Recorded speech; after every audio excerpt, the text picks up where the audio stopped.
My baby. I'm dying. That's my baby. We're going at it at 110%. I just want 5 minutes of happiness, please. Just give me 5 minutes. And they scored! They did it! Left, feet left. What the hell was that? Oh, yeah. What the fuck are you talking about?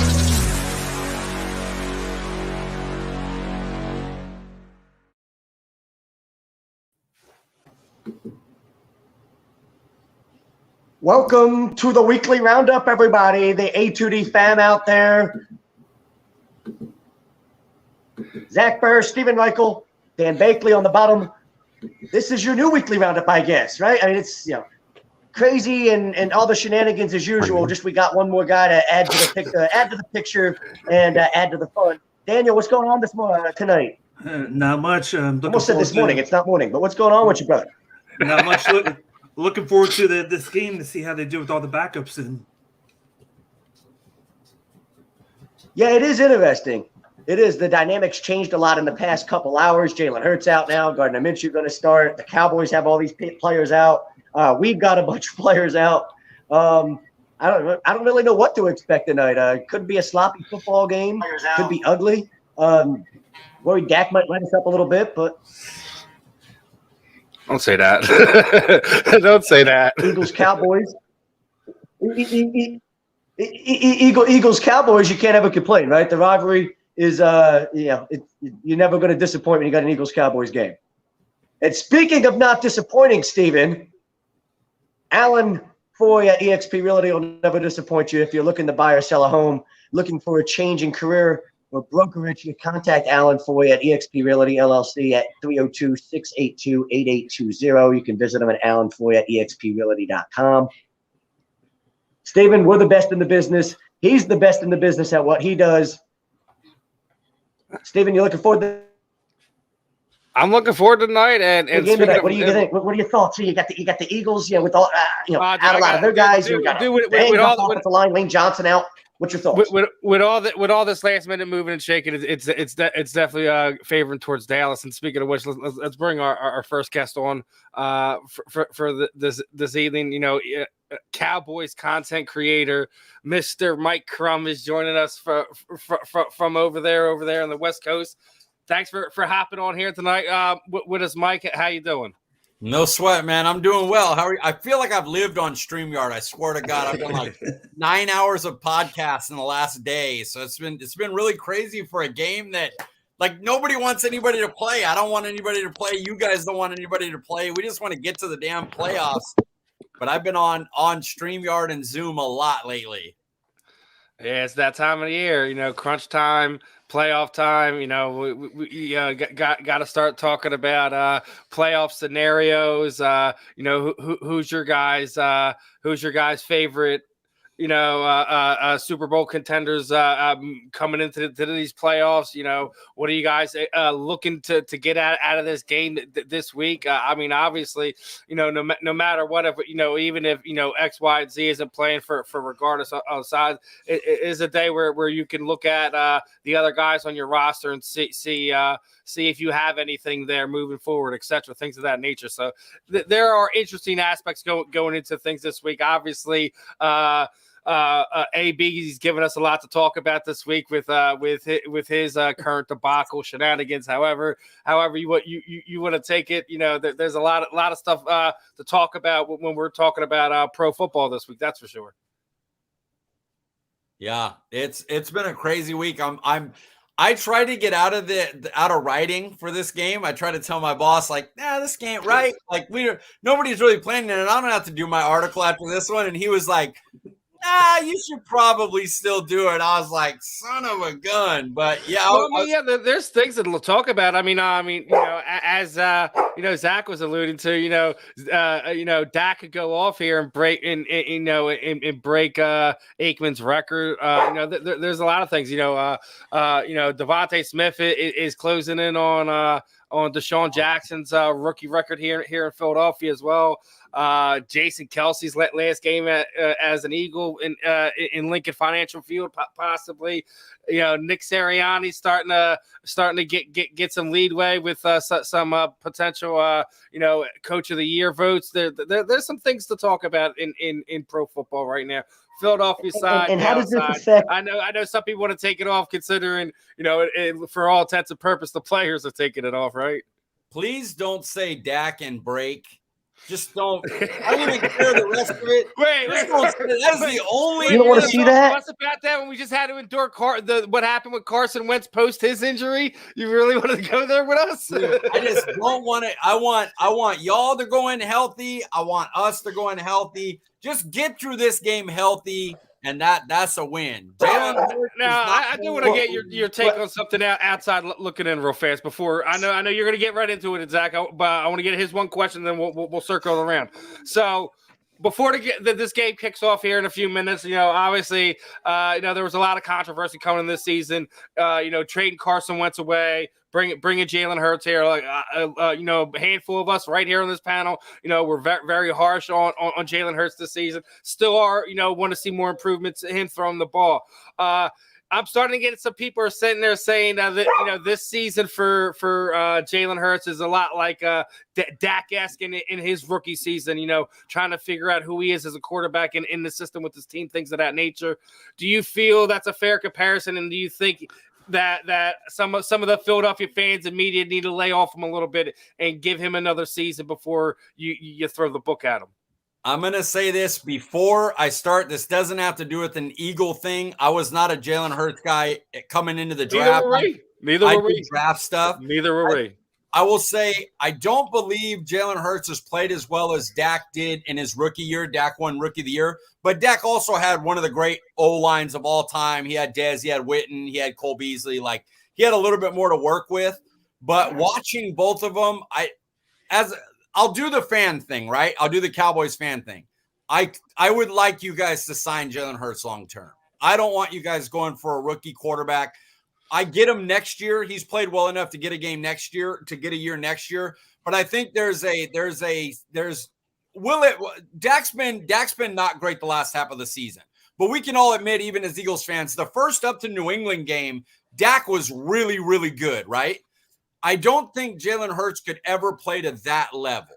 So as a Dallas fan, I kind of hope you guys go on with Jalen Hurts. I wasn't a fan of him in college. I think he's very limited in how he sees the field. He's not very good when he runs to one side of the field. I don't have my notes on him, so forgive me for not knowing which side it is. It's draft time, so I'm in another lane with the Cowboys playoffs. But if you can, there's certain things you can do to really contain Jalen Hurts throwing. And I think he's limited that way. And I just don't see him being good enough to get there, to lead a team like that. So I wouldn't stick with him. If I was an Eagles guy past this year, I would be looking to move on, maybe from a pick this year in your first round of the 3 you have, move it to next year to set you guys up to where when the good quarterbacks are there, maybe you can make a move up, package a couple picks with another one, and move on, because I believe your offensive line is really good. And I think Nick Sirianni, once he realized he needed to run, has been a pretty good coach. And I love your guys' offensive line coach. So I don't think that's the strongest part of this team is the offensive line. I've been saying it. I've been saying it for a while. I still feel it. They've I think PPF had them at 13 coming into the season. I still think they're a top 5 offensive line. That you're going off of numbers on a depleted line that was going through injuries. That's just my take on it. They are the offensive line that people think Cowboys have. You know how Cowboys, they when you talk about Dallas, they go, well, they have this great offensive line. They do not. Their offensive line stinks. It just, they have Zach Martin. That's their great offensive lineman. Tyron Smith is in and out. In the games where he comes back off injury, he's been terrible on both of them. He's been fine after that, but he's just not reliable. LC was suspended. It took him 2 or 3 games to get into shape. They were starting Steele over him occasionally. The left guard's been flipped in and out. He led the league in penalties, the original guy. Then the second guy come in stunk, so they brought the original guy back in. The center's young. He looks pretty good. I like him, but he's too young. He's not going to be a difference maker. So the offensive line's the real been the problem with the Cowboys in the second half of the season. Eagles are totally opposite. The offensive line leads them. They are killers. They're awesome. So yeah, I think your guys' offensive line is the strength of the team, 100%. Tell me why I'm wrong about Jalen Hurts, guys. Tell me why I'm an idiot about. You're not going to get that argument here. At least for me and Zach, it's not. Like, listen. I think he has a lot of other it factors. I still think he has a lot to prove with, throwing the ball. He leaves something to be desired. I like what I've seen improvement wise on being able to make things happen throwing the ball. That late touchdown to Greg Ward a few weeks ago against the Giants was I think one of his best like throws where he's not open yet, trusting the guy to get to the point of the route to him to make the play where usually earlier in the season he would throw it away or he would make a bad decision. Things of that nature. But that's just where I feel about it. He's only completed. He hasn't even completed 50% of his passes that are more than 3 yards down the field. You know what I mean? I think the number last time I looked at it was 47%. It's probably grown up to around 49% now. 49% of the passes of more than 3 yards down the field, he's completed. When you can't throw down the field at a more consistent and effective level than that, you're just not going to have a very successful long-term career in the NFL. So, I mean, I like the kid as far as all the intangibles Steven talked about. He's going to be able to work plenty hard enough to try to make up for all the things that he can't put a high level and try to be able to get better at them. I think there's certain things that when it comes to being quarterback in the NFL, certain things you can get better at and you can learn and other things you can't. He can learn how to read a field. He can't learn how to make NFL throws in the tight windows. You either have that arm or you don't, and I don't necessarily think he has the arm. So, that's and me and Steven have talked about that for well over a year now. Eagles get it first. Jason Kelce trots on the field, what arguably should be the last time at Lincoln Financial Field. I got to ask the guys before we get to the poll question and this game gets underway. Your thoughts on Jason Kelce's potential last game as an Eagle, and what's your moment? What's your favorite memory? For me, I think he's coming back. I think he's going to come back for 1 year. There's been talks. Brandon Graham came on a few times on the radio and said that he's going to try and convince him to come back one more year at least because of the play that he's done. I know they've said that his play hasn't declined. No, they said that they had drafted Dickerson to be center, the apparent heir to Kelce, but they kind of like Dickerson at guard right now. Said they're thinking to try and convince him to come back one more year, see if they can find somebody in free agency or in the draft to then draft to go behind Kelce. And then you've got two young guys on the inside of the middle, and then Kelce can teach him how to play for a year.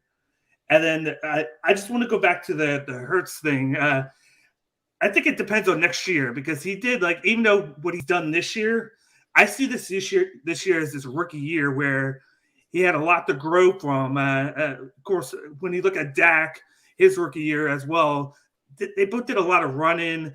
They went with the running game a lot more. And then as you go on, you progress the playbook to allow them to do more. I think next year is going to be the telling story for him as a quarterback. That was the ugliest completion of the season. The ugly. Gardner Minshew just got a gift. They, bad first down play, throw to the outside. Then, ugly run on. They had it completely covered. It was a bad throw underneath. It got knocked up in the air. Winds up being almost like a 15, 20-yard gain for Devontae Smith. He's got the ball in midfield. That is unbelievable. But for me, with the Hurts, I feel like with the 3 first-round picks that you have, you want to build more around the team while he's making only $500,000 to $750,000 the next couple of years before you have to sign him. And then you get the Wentz contract off the books. So it's you want to add to the rest of the team and then see what – I think he's earned next year to be the starter and to see how he does. And if he does good, then you stick with him because that would be 2 years where they've done good with him Well, if he takes a step back next year, then you think about maybe we should go a different direction because we've added all these pieces now and he's taking a step backwards. Then you go get somebody. But I feel like next year you stick with him. I feel like for him to still be a Pro Bowl alternate, that means something, even if he's not showing elite level talent that we want him to right now. The big difference I'd say between Dak's rookie year and Hurts rookie year is that the reason Dak won rookie of the year over Elliott is because he was so good on third down that year. Yeah. You guys know about that. The next year, Wentz was like unbelievable in his almost MVP year before he got hurt. He was unbelievable on third down, and Dak as a rookie was really good on third down. And that's where Jalen Hurts has to improve. He has to show that he, with his arm, can pick up third down consistently. As Zach's having his technical difficulties, let's get to this poll question real fast here. And our poll tonight is brought to you by Gleason's Bar and Grill. It is located at 6700 Mill Creek Avenue in Levittown, PA. Use that promo code A2D for 10% off your order whenever you dine in and take out or order online at GleasonBarandSteaks.com. And that poll question for tonight, that guys, Eagles will tonight will be the number 7 seed going into the playoffs next week. More than likely, probably facing the Rams. Agree, disagree? What do you feel like? Let's get Mike on this one. Let's start off with Mike, seeing how he looks at on the outside, and then we'll go to Zach and Daniel. I think Eagles are going to be the 7th seed, and they're going to play the Bucks, the 2 seed, and they have a good chance. Normally when you look at the matchup, Tampa Bay is great against the run. Eagles need to be able to run. Eagles pass rush isn't great off the edge, and normally you need a pretty good pass rush to get to Tom Brady. But if you just watched last week in a game Tampa Bay was trying to win, the Jets blew the game. Like, the Jets should have won that game. So if you think that a team like the Eagles, who are monsters running the ball and can move the pocket up the middle, I think they have a good chance to upset Tampa. I'm not saying you pick them, but you're not doom and gloom if you're going into this game and thinking, oh, we got to face Brady and Gronk and Goodwin and AB and all these guys. You ain't got to face that. A lot of those guys are hurt. Brady has shown he's not the same guy when he doesn't have matchups across the board to win. When he was in New England, the last year he was in New England where they didn't have guys, he wasn't very good. He needs that, where he's good everywhere. So I guess you're in the Antonio Brown club with sitting there saying he's not special unless he has people around him. No. He's like the greatest of all time. I'm saying right now at age 49. Well, right now, I get you. I'm not taking away any like when he was at his best. It was he still had matchups. Like he did stuff with guys that Wes Welker is known because of Tom Brady. Danny Amendola is known because of like there's guys that have equity around the league because they played with Tom Brady. You can't take listen, you can hate on him. You can feel how you want to feel about him. Like, you can't take that away from him. No, he's a beast. This is all about how he is now with age. Yeah. You have to realize who he is, and the Eagles scoring on that first drive, marching right down the field. Who is Tyree Jackson? Who is that? Is that one of the dudes they pulled off the bus stop in downtown? The practice squad, I believe. Yeah, he was undrafted. He came in. He had a great training camp until he got hurt. He was catching everything in practice during training camp until the injury. So they had high hopes. 11 plays, 75 yards. 5 minutes and 19 seconds. It took the Eagles to get it on the board. Is that a little bit different start off than you thought, right, Mike? Well, I mean, it's crazy how it's third down. And instead of an interception or an incomplete, it bounces in Devontae Smith's hands. And I told it has to be the ugliest, luckiest reception of the season. Someone needs to tell me I'm wrong. But for me, I'm going to disagree with the poll. I think that they're going to sneak into the 6th seed because all they have to do is, barring this game kind of doesn't matter for the seeding. If San Fran loses to the Rams, I believe they can jump into the 6th seed over the Niners somehow, as long as the Saints beat the win tomorrow. So as long as the Saints win, which I feel like they should win, we should be able to move up to the 6th, and then I think we would play Tampa in that spot because the Rams would, as long as the Rams win, they would get the 2 seed over the Bucks, and then the Bucks would have the 3, so it'd be us as the 6th going up against the Tampa as the 3. So I think we could get the 6. Zach, your thoughts on the poll? You feel there's a lot of there's a lot of things that have to happen there for us to become a 6. Well, no, like that's how Daniel feels. It feels about it. Crazy things are gonna happen. Yeah, he's going a crazy route tonight, or do you feel it's more along the lines of 7 and Tampa or LA? I don't know. I don't really. If you ask me which one I'd rather play, I don't really know if I like. It's kind of like. Yeah, I guess pick your poison, right? I mean, we already played Tampa, so maybe at that point in time. Listen, no matter what, maybe you have some film on Tampa from the first time around. You know what I mean? Is it about like whether you could pull X, Y, or Z off? It's about getting Jalen Hurts and some of these younger guys playoff experience, getting their beak wet, so to speak, getting that taste in their mouth. Hopefully it's a close game where they feel like they have a chip on their shoulder going to next season. We should have won that game if we had another drive, if we converted this, whatever, something for them to believe in the core of the guys they have on this team and see what you can put together for next season. Listen, I don't have any grand so what happens, Daniel? Season. Me and Zach, we're on here. We felt they were a borderline team, maybe just under going into the season, just because how the schedule worked out. We kind of felt like they were going to be right there as it was anyway. I said 8 or 9 wins. So if the Cowboys win tonight, I nail my prediction, right? I mean, 8 or 9. I had them at 8 or 9. We're going to be at 9. Is right exactly what I kind of thought it was going to be. But Daniel, what happens tomorrow if the Niners lose to the Rams and the Saints end up winning? Doesn't that mean the Niners are out, the Saints are in? Yeah, it would mean we would jump up to 6. And the Niners would be out completely, right? The Niners would miss the playoffs at that point, wouldn't they? Yeah, because they had the tiebreaker over the Niners. That's kind of nutty. See, I don't know if I see that. New Orleans isn't a playoff team. No.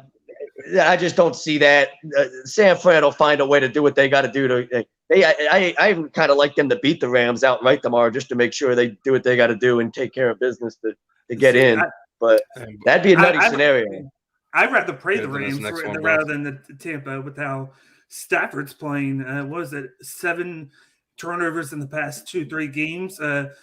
Everybody talks about the offense and their defense.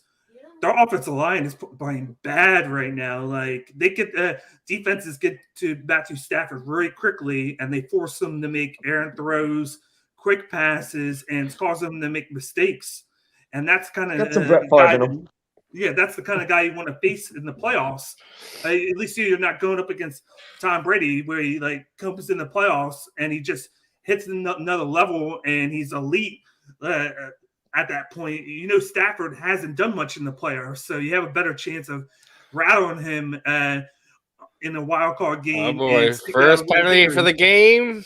False start on Dallas. Steven, it's your favorite sponsor of all the A2D radio sponsors. Don't lie, this one's your favorite. Manscaped.com. You can get 20% off and free shipping with the code A2D at manscaped.com. Unlock your confidence and always use the right tools for the job with Manscaped. Walk away with confidence like Steven and Mr. Bakley up in the other corner. Obviously, there's not a lot of manscaping going on in my house, so I wouldn't know much about it. Facial hair doesn't mean you're not manscaping, bro. I'm just saying. I got facial hair. I got long hair. What do you think? I'm shaving other parts of my body? I don't shave anything, clearly. Get into some of these member sponsored comments here from Manscaped.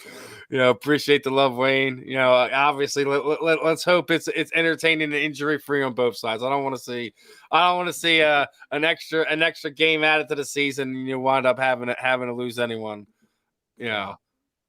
I'm getting looks from Mr. Crum down in the corner that he's not used to being on shows where people are talking about manscaping themselves and shaving parts of their body that yeah, like I said, we keep it loose here at E2D, especially here on Weekly Roundup. Yeah, it is, it's a little different environment. Manscaped, I believe, is a Dallas Cowboys. I can't remember which one. Maybe hanging with the boys. This is a perfect comment. They're going right into what we're talking about. This one's going to be hard to watch. Not really if we're already up 7-0, brother. I mean, maybe defensively it's going to be hard to watch for the Eagles because already look like Dak's going to be on point tonight. Two nice completions to start off his drive. So they're known in the Dallas area, Mike. Manscaped. Manscaped. Oh yeah, they're on. I believe it's Hanging with the Boys. It's one of the 3 main DallasCowboy.com shows, and they're on there. And I want to say it's Hanging with the Boys. So yeah, you got a good one. So Daniel doesn't think Jason Kelsey's going anywhere. It hasn't slowed up one bit. So Daniel's gonna be greeting with Dan's comment for this one. Brandon Brooks, I think, is the one you guys get rid of. Big contract, can't stay healthy. Let Kelsey stay. Landon Dickerson plays your guard. Oh, Keith, I've been sitting there saying Hurts sucks most of the season, but you have to at some point realize that you look around the league, right? Go and look around the league, and this is the debate that me and Zach have come to the conclusion. Find someone else that's going to give you better for what you're getting from him right now. You're not. Me and Zach came up with arguments on guys you could go get without having to go give up draft capital. No one wants to hear those names, so why don't you just stick what you got, ride out with them that next year, and you have three top 25 picks in the next season. Use that to build a better defense, fill some holes here and there. This team could want to make it a run. You never know what happens when you get into a playoffs with a good offensive line and a good running game. Is Baker Mayfield a better option, guys? I mean, let's be honest. Baker Mayfield's not. I mean, you're not moving on from Jalen Hurts to go to like a guy like Baker Mayfield. Derek Carr. I mean, I like Derek Carr, but I think at this point I'll just ride out with Jalen another year. I'm from Fresno. Here's this one. Dak was limited, but he improved. If he could do it, Hurts can do it. This is kind of like along the lines of going. If you're a Philadelphia Eagles fan, you want him to kind of mold his progression moving forward off of a guy like what Dak is doing right now. But Dak completed 71% of his passes or something his rookie year. Didn't he? 69% of his passes. Like Dak to me has always been a guy that completes a lot more of a high volume of passes than Jalen Hurts ever has. I'm not saying that. I'm just sitting there saying if you want to sit there and see improvement off of a guy like that, and you're a guy like Jalen, you want to see it progress as what Dak's doing. I'm not sitting there saying that he's going to ever hit that number or that mark. I'm just sitting there saying what you were talking about. If he can make those throws we've been me and you freaking hammered him this season on. Hammered him. Yeah. Right? Oh, deservingly so. But that being said, you cannot turn away at the other stuff. Is one of the things that me and you still always come back to. He does have that other thing. It's just, God, man, if he had a slightly better rallies around him, right? It would be amazing. But that's exactly why he was a second-round pick, not a first-round pick. That's a huge thing when it comes to quarterbacks is the team rallying around you and believing in you. And definitely the team believes that he can take them places. So, Question, guys. If there was this draft does not have a good quarterback. Let's just be real. It's not a top guy. If there was a Joe Burrow available, it sounds like the first pick is going to go to a team with a quarterback. They have Trevor Lawrence. I think it's the Jags are going to get it. If there was a Joe Burrow in the draft, would you guys be more open to hey, let's take a few of our picks and go up and get them and get these? It's tied 7-7 now. Dallas walks right down the field. Mike, I absolutely would. I would, and I talked about this with Steven before the year, and I still might, if you had a Deshaun Watson situation come up where you knew legally, everything was taken care of. I was hoping Jalen Hurts would play well enough where you could maybe take Jalen Hurts and package him in a first-round pick or two to go get your pick of whatever guy you wanted. There's not really a guy in the draft to do that with, but, Watson's there. Russell Wilson's still a sexy idea, obviously. But I don't know at this point if I'm moving on I think Jalen's earned another year. You know what I mean? I don't know if I'm not ready to say Jalen's the franchise guy, but he's at least earned another year. You get next year, without question. It would be really, really unfair to pull the plug on it now. Yeah. All right, so let me turn back and ask you this one, Zach. The Steve Mariucci's comments feel a little homerish to you? Steve Mariucci's a moron. I don't anybody listen to anything Steve Mariucci has to say. Good Lord. He's a quarterback guru. Steve Mariucci's a dipshit. He was a quarterback guru. That's like saying Shannon Sharp was one of the best TV analysts in NFL on a real show. And then he went and got hooked up with the guy who doesn't know anything about football, who is not a Dallas Cowboy fan.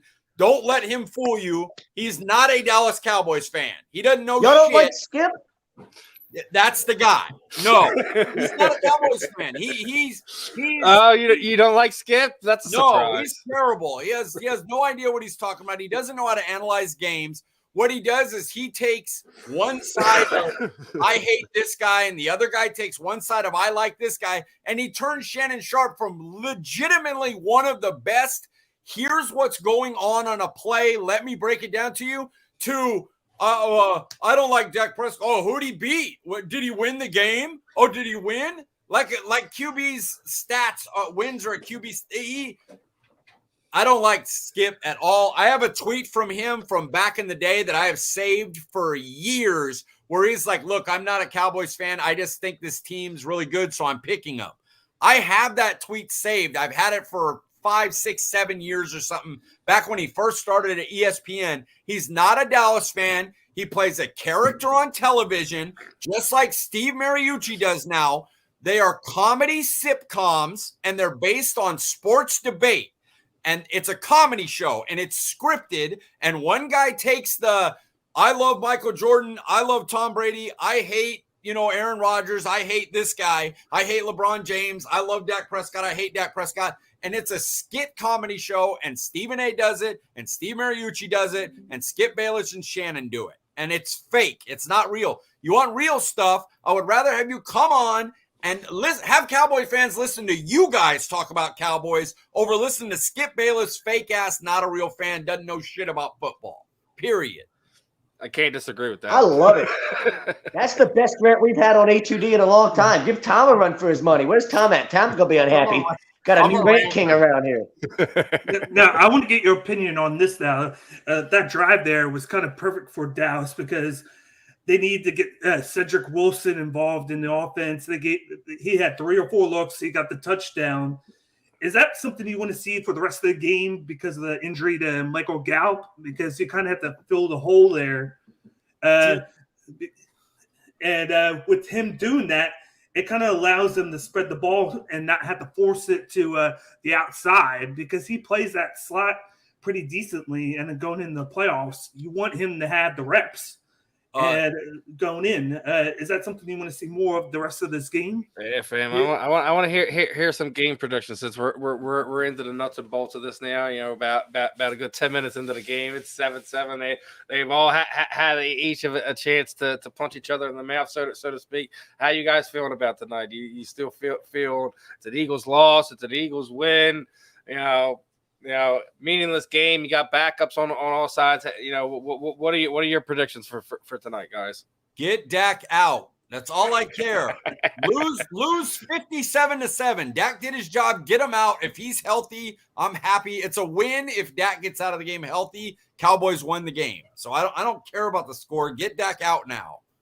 And to Daniel's question, Wilson, you like how much Wilson's getting involved? Yeah. Here's the thing. Michael Gallup is a great deep threat receiver, and I would love to have him on the field. But if you're going into next year and asking me which one I'm re-signing, I can't pay a third wide receiver 12 to 15 million like Gallup's going to get if he's healthy.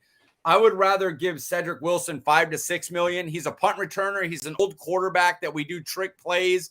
He's never thrown an incompletion in the NFL. He's like 9 for 9 or whatever. And we run trick plays with him all the time. We did it last week. He's a gunner on special teams. He plays outside and in the slot. He plays outside when CeeDee Lamb wants to go in the slot or Cooper. He's a fine outside guy. He's more of a seams guy getting deep. but he's made big catches. If you look at the catch he made on third down in this drive, Yeah. it was a great catch. Like, what? I don't understand what you would want another number 2 receiver to do, let alone a 3. So I'm all in for re-signing Cedric Wilson. And if you draft somebody, great. But if he goes in as your 3rd wide and you have Malik Turner as your 4th wide, that's if Amari and Lamb are good, that's a good set. You're good. I don't know about that one, Bill. I didn't see an obvious.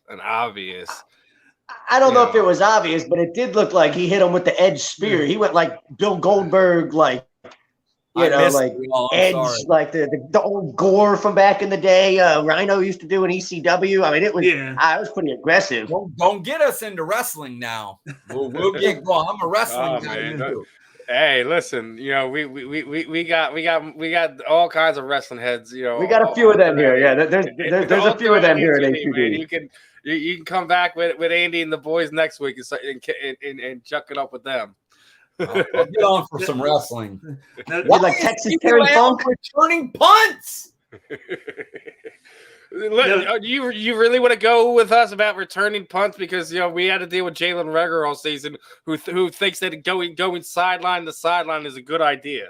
Why are you putting CeeDee Lamb out there to return punts in a CeeDee Lamb? Like, if he gets hurt, you already have Gallup out. I don't understand that. It's not that I understand in a big game putting him out occasionally for a return. He's a big play guy. I get that. Yeah. Why are you putting him out in this game? Why are you giving the Eagles, your friggin' most hated rival of modern time at least? Bill's taking a shot at you right there, Mike. He's asking if you're ready to see your boys win for the last time this year. Last time you're going to see them win, apparently. I like Dallas's chances in the first round. They're likely either going to get Stafford, who is terrible when he's pass rushed, and our pass rush is nasty, or we get a reshot at Arizona, and Arizona kind of had to shoot their wad 2 weeks ago. So we've had tape to go. This season, Dak's been the best against the blitz all year. Statistically, I'm not blowing him up or anything. I'm saying by measurement, he has. And they showed everything that they are going to bring in a game. I mean, they not only changed their fronts, but their back coverage almost every play for 3 quarters. So now what's going to happen is Dak, the receivers, the O-line, the offensive coordinator are going to get in and they're going to go, when they're running this, if they stay in single high, you guys run this. If they go back into their shell, option it to this and run this play. And they're going to go in every play going, okay, if we block it up front, we know what we're going to do when they flip their coverage in the back end, which they fooled Dak for 3 quarters doing that. They fooled him. They made him look bad. Vance Joseph beat Dak Prescott, and I'm a Dak Prescott $40 million guy. I'm one of them. I got his jersey. They beat him. That's why they lost. He got beat by Vance Joseph. But now he's got the tape because they were playing for the division. They're playing for the playoffs. They had to shoot everything. They had to win that game. So I'm confident in the first round. What I'm not confident in is going into Green Bay in the second round. They'll lose in Green Bay if they're playing like they are now. They will not beat Green Bay in Green Bay. We got to hope you guys win. Y'all can play Green Bay. I don't want nothing to do with Green Bay. What are your thoughts on McCarthy? I mean, what are you going to do next year? You out on the Mike McCarthy, I like McCarthy. Big picture? I'll be honest. I like McCarthy. I'm not the whole overblown in-game thing. Go back and watch New England and Dallas. We're talking the greatest coach that's ever coached football is horrible time management. Andy Reid, a Super Bowl winner, went to 2 straight Super Bowls, like 10 times worse than Mike. He's horrible at clock management. Clock management is like the 30. Oh man, do you remember those conversations, Zach? when we used to tear apart Andy and Donovan because they couldn't get on the same page for clock management. We would lose you're not wrong, Mike. Because it just you'd have to blow timeouts and things of that nature. You get in the meat and potatoes of the games and you don't have any timeouts left because you had to blow them because you couldn't get on the same page. I forgot he was an Eagle. That's right. You guys know Andy Reid is not great at clock management, and he was a great coach.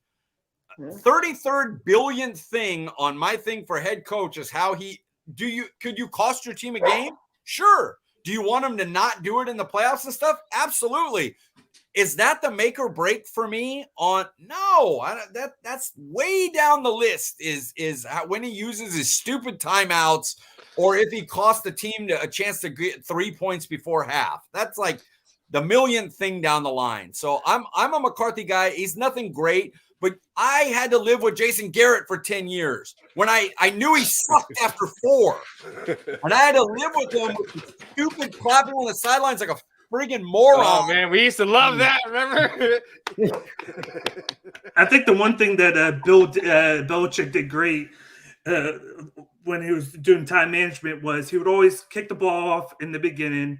He would receive in the second half, and then he'd always find a way to score right before the half, come out of the gate in the second half, and then score again. So it would be like a 14-point swing right there. He did that all the time, especially in the playoffs. So he was kind of able to manage around those mistakes with timeouts and everything just by getting his team ahead, or if he's behind at halftime, he was able to shoot and get ahead because he managed that halftime spell on both sides of the ball perfectly. And that gave him that extra leash with all the time management issues.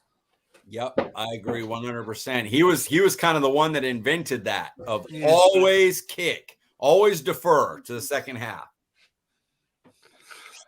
Yeah, what do you think about Daryl's comment here, Zach and Dane? Just who you want us to see in the first round? I mean, I guess I'll go. I'll go with Mike's. I mean, Brady knows how to win in the playoffs. Brady, if you give Brady the ball on the final drive with 3 minutes to play in the playoffs, or any game for that matter, not even a playoff game as we've seen, that's Brady's bread and butter. He knows how to win football games late. Up until the Rams beat the Cardinals a few weeks back, Matthew Stafford hadn't beaten a single team with, a winning record of more than 5+ games, in his whole entire career. Like he had never won a game against a team that was more than 5 games over 500 at the time that he was playing them at any point in his career until they beat the Cardinals like 3 weeks ago. So is that really a guy I'm going to be like, oh, I'm scared of him in the playoffs? Fuck no. I mean, they've got a sexy roster and, everything to make the run. And they're kind of, if they get knocked out in the first round and you're the team to knock them out, there's a lot of questions being asked about in that Rams organization. They went balls to the wall this year to bring in a guy like Stafford, who they thought was the difference maker. And, he either, it's Super Bowl or bust for them. So I think I'll take my chances with them because I think they're more beatable. And we seem to have this weird juju with the Rams ever since McVay got there, where McVay can't beat the Eagles for whatever reason. I don't know what it is. Now, that maybe was Doug Peterson's Eagles. We'll have to see about Nick Sirianni's Eagles. But we know, the Rams, when we play them, there's a weird juju. 10-7. They wound up, having to kick a field goal in the first drive. Missouri line makes it 10-7. We'll see if the Eagles can kind of get back here into this next drive, either even it up or maybe punch it back in. We'll see what happens. Stalled out there the last one. We'll see if Minshew can get it back going again this drive. He looks cold. It's like 25 degrees there. Minshew looks like he's freezing his nuts off. Yeah, of course, like I said before, I want to see the Rams because, like I said before, Brady is a different player once you get to the playoffs. He's a bad dude there. That's why he won so many times, no matter who was his wide receivers. The game-winning touchdown pass against the Jets, I can't even think of the wide receiver's name because he was a guy that they just brought up. He took over for Antonio Brown when they sent him off the field. He threw that 35-yard pass to him, and I'm just like, who's this guy? And Brady just finds guys when he in crunch time. Stafford has 0 playoff wins. It's bad when Jared Goff has won more playoff games than Matthew Stafford on that Rams team. And that's because at that time they were protecting the quarterback better. They're not doing that now. They got the weapons on the outside now, and then they got the defense going. But when you can't protect the quarterback and he gets hit all the time, like I said before, you make mistakes. When you make mistakes, you're prone to turn the ball over, and then that's good for the other team. So as an Eagles fan, you want to go after the guy that is going to make mistakes and give you extra chances to score and go ahead. So I'd rather play the Rams right now with how they're playing. They barely beat the Ravens last week. And they can't run the ball. Yeah. Stafford baffles me. He's the guy that when I hear people criticize Dak Prescott, I think, no, you mean Matthew Stafford. That's what you're talking about. I remember when we would go back and Wentz was on the Eagles, and we'd be going back and forth. Who's better? Who's Dak, Wentz? And we would be arguing, people would be arguing with each other. And then people would bring in like Matt Stafford. I'm like, well, no. Dak and Wentz are both better than Matt Stafford. That guy had Megatron, never did anything. Like, no, don't. That guy's always baffled me that, like, I get he has a powerful arm. Like, he can make throws that maybe even Carson Wentz can't make. And Wentz has a pretty powerful damn arm. But he just never has, like, he's never elevated his team, which is like the biggest thing I want from my quarterback.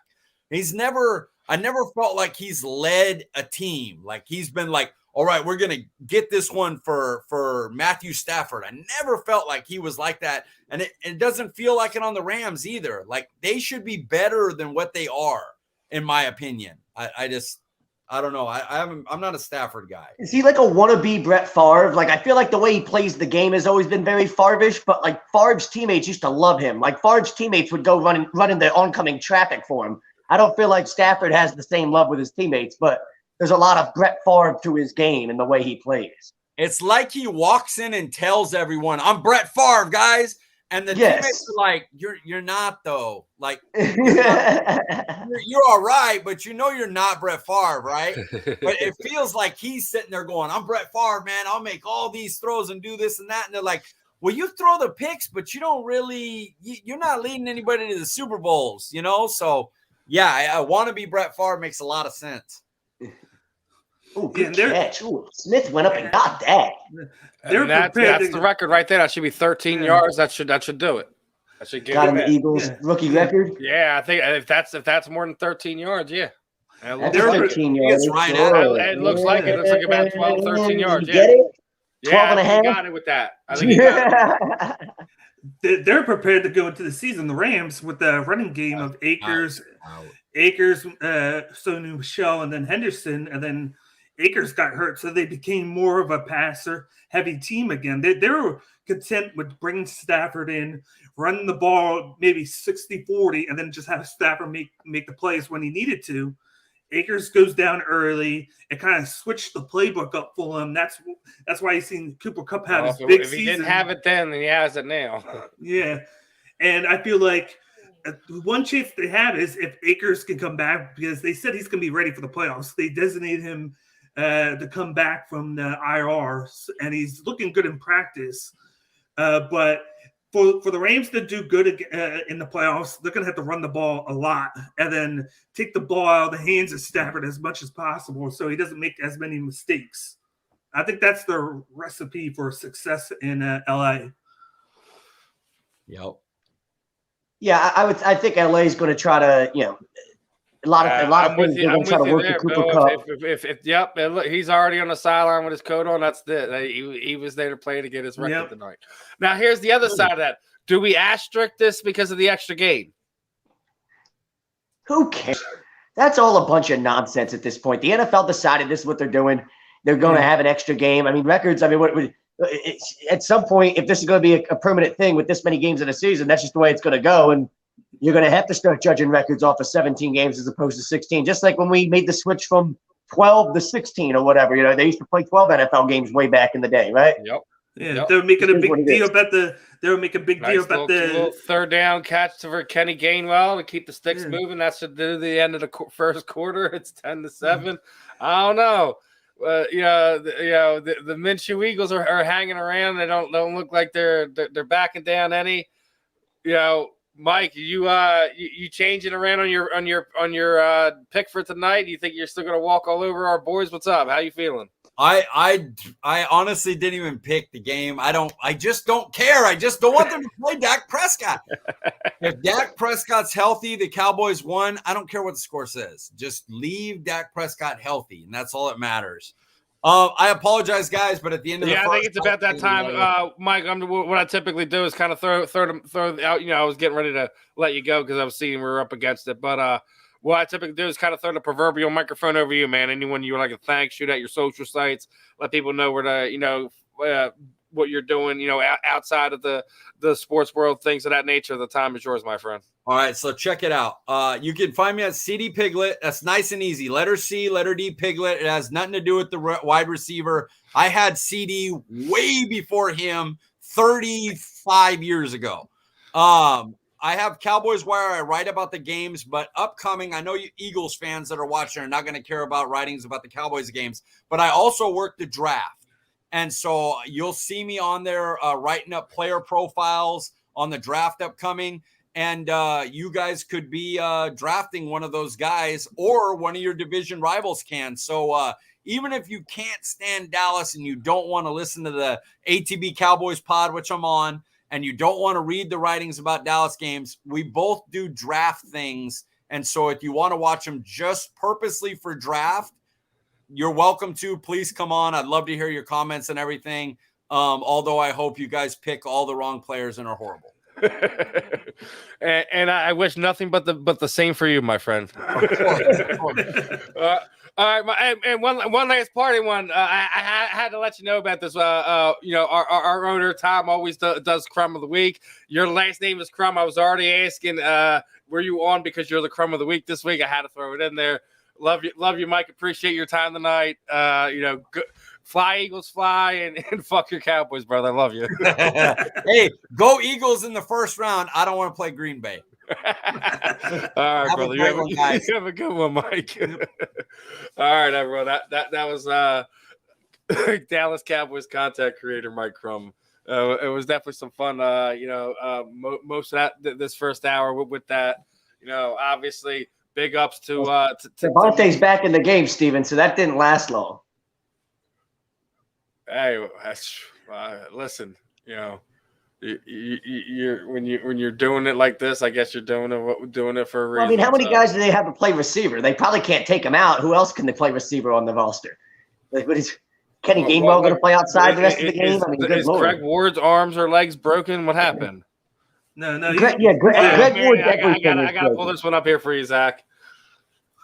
Mr. Harper. No, I have no idea who the fuck they are.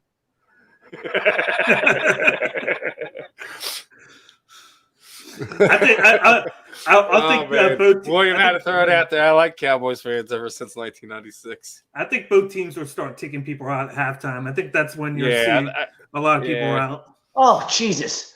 See, this is why Devontae Smith can't come out. Because if he does, J.J. Arcega-Whiteside has to play wide receiver. And nobody wants to see Umbrella Boy. Did he just drop that? Would you rather see him now, or would you rather see him next week?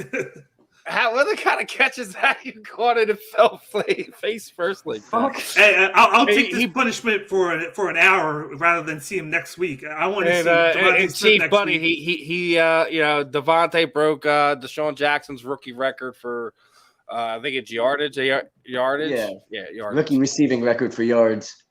Yeah, I guess that's they called that. That's helmet to helmet. Yeah, there you go. It's helmet to helmet. It looked like he smacked him with his forearm, but I mean, you can't hit a quarterback high. Still, you ain't allowed to do anything upstairs anymore. Yeah, well, but Steven, he caught that, and it looked like he had no idea what he wanted to do. I want to turn upfield. No, I don't. Okay, fuck it. Let's go to the. I'm not getting hit. He's Zach Ertz did. All of a sudden, Zach Ertz is in Arizona, and he knows how to get yards after the catch. What the hell's going on there? Oh man, don't start, bro. Don't start. They also leave the middle of the field wide open for Arizona. Was that Huntley? I don't know, but somebody just he got fucked up. Yeah. These white dudes that play linebacker are so aggressive, aren't they? Like, it's almost like they're mad or like, so angry. Like they got this extra chip on their shoulder. Like TJ Watt, like any of the Bosa brothers, like Alex Singleton on our team, they're always pissed off about everything. Like, can y'all chill the fuck out? Speaking of that, JJ Watt just got taken off the IR. JJ Watt's back. He used to be that way too. He used to be crazy as hell, get all fired up, make you think he's gonna kill somebody, rip their goddamn head off on the field. Like, what is wrong with y'all? Yeah, he's supposed to be playing next week. They said he's not going to play tomorrow. He's supposed to play next week. Wouldn't that be good if he if the Arizona played Dallas again, and then it got JJ Watt back to play opposite of Chandler Jones. I'll tell you what. I don't know how you make. I mean, like, there's certain families. You look at the Watt family and like the Gronkowski family. Like, how the hell? Like, do you guys make kids that aren't going to be professional athletes of some kind? Like, holy shit. Well, even the Jones family with like Chandler Jones, Arthur Jones, John Jones, that family, two Super Bowls and UFC titles. That family just knew what the breed. They bred champions. And just to think, no one's ever heard of the Joneses' dad either. No. Isn't that the crazy? Because now, like when you see these sports families, it's always like the father is like the permanent figure. We've had LeVar Ball and this person's family. Like you don't hear anything from the Jones side of thing. And here it is, tied it up. It was 10-7. Now it's 10-10. Our boys are keeping with them stride for stride at this point in time. I just feel they're going to fall short tonight. I don't know. Imagine the amount of food that got consumed in those houses growing up. Like, good Lord. Man. Like the Gronkowski family or the Watt family. Like, oh my God. Like, not only like John Jones. I mean, like John Jones is a big guy, but he's not big like the way that the Gronkowskis are big, or like the Watts are big. Like, holy shit. John's 6'4" with like an 84-inch wingspan. That is just kind of unheard. Gronkowski's like 6'7" and like 300 pounds and probably eats like 3 steak dinners in a single sitting and shit.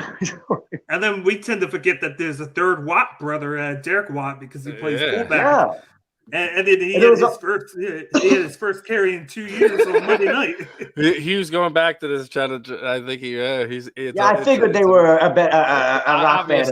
I think we both put that together, but I'm not that stupid. But yeah, I mean there's like a third Gronkowski brother that was like a fullback or whatever. That was like like you kind of like he's the lesser known of the Gronkowski brothers. There's 4 of them. There was 4.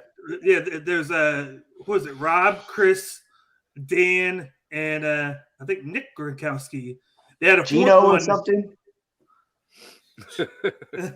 It's just crazy how they had like 4 of them, and they all played football. I think the first 3 actually played, and then the 4th one was like a couple years younger. Ready for the next segment? Yeah. We're always ready, Steven.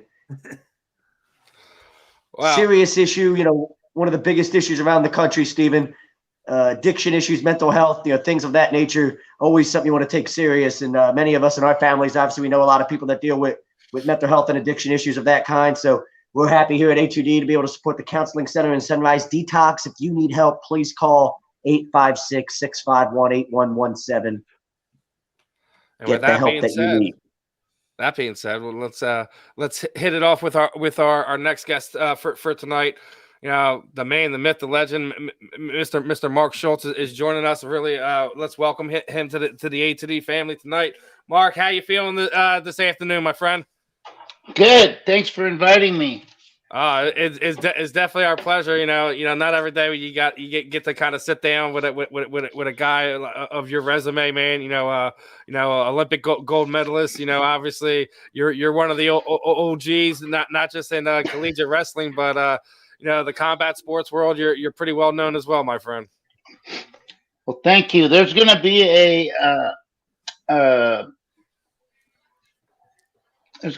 a show.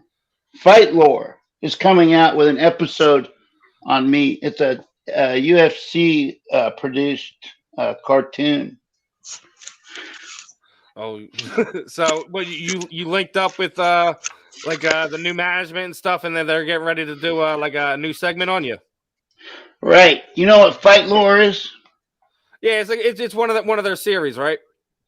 Yeah, it's I guess they did one on the Diaz brothers and some other guys. I guess they're doing one on me. Well, they've already filmed it, but it's coming out in January or February, I think. Hey, there you go. Cool. You got one of the great stories, man. Just from your collegiate background, things that you went through in life. Obviously, being an Olympic medalist is a big thing. There, you had the the movie Fox Chaser come out, things of that nature. Obviously, how did that whole thing come about too? Now that I think about it, that was it was about the stuff that happened with Mr. DuPont and all that. Obviously, some of the stuff with you, your brother, and your rise to things. How did that getting your story to, like, I guess the movie world and getting that produced, how did that whole process come about? Well, this is why the UFC is doing this Fight Lore show on me, because every time I tell this story, it has a lot to do with the UFC. See, I threw my last match in the '88 Olympics because I felt it was immoral to win for DuPont's team. He was a terrible influence. He threatened to ruin my career, and he did ruin it. He took my motivation away, and I just couldn't win for him. He wanted us to tell everybody what a great guy he was. At the same time, he was stabbing us in the back. And so my last match I ever wrestled was in the '88 Olympics, and I threw that match. It just happened to be against a Turkish guy, which now all of Turkey is saying that this guy got revenge because I broke the Turk's arm in the '84 Olympics. But that's not really true. I would have thrown it no matter which country I was going to. And I never wrestled again after that. But then I was miserable because it's really important, I think, to go out a winner. And so I was miserable for about 8 years. And then I got a call when I got into Brazilian Jiu-Jitsu in 1991. I had a match with Rickson Gracie in the BYU wrestling room, and I found out that he had a student, Pedro Sauer, as an instructor living in Provo, Utah, of all places. And there's only 2 non-Gracie family member black belts in the whole world, and Pedro was one of them. He moved right into my hometown, or where I was living at the time, and I called him up after the match I had and asked if I could be a student, and he said yeah, and we became great friends, and he taught me all about jiu-jitsu. So I combined wrestling and jiu-jitsu together to create my own style. And I got a call from Pedro one day, and he said, Dave Beneto's coming down to train with me to get ready for UFC 9. And so he asked me if I'd train with him, and I said yeah. So I trained with him for like 2 weeks, and then I slammed him after 2 weeks and broke his hand, and I took him to the hospital. And the doctor said, if we put a cast on, of course you can't fight, but if we put a plate in, maybe you can hide it, maybe you can still fight. So they put a plate in, and I told him I was going to Detroit with him to be his corner man in case he got in trouble with that hand. I'd throw the towel in. So we went to the press conference, and somebody ratted on Dave and said his hand was hurt. And so the doctor came over, looked at his hand, said, I'm not going to let you fight. And so I went over to the promoter, Bob Marowitz, and I said, can I take Dave's place? And he goes, yeah, it's a great idea. You're an Olympic champion. When you lose, it'll be even better.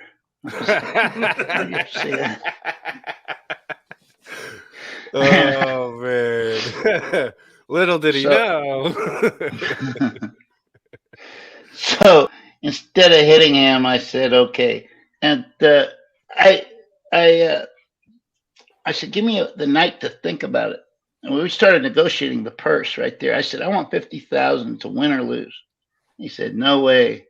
And so we were going back and forth all night long. They were calling me at all these different hours. They were like, we need an answer now, you know.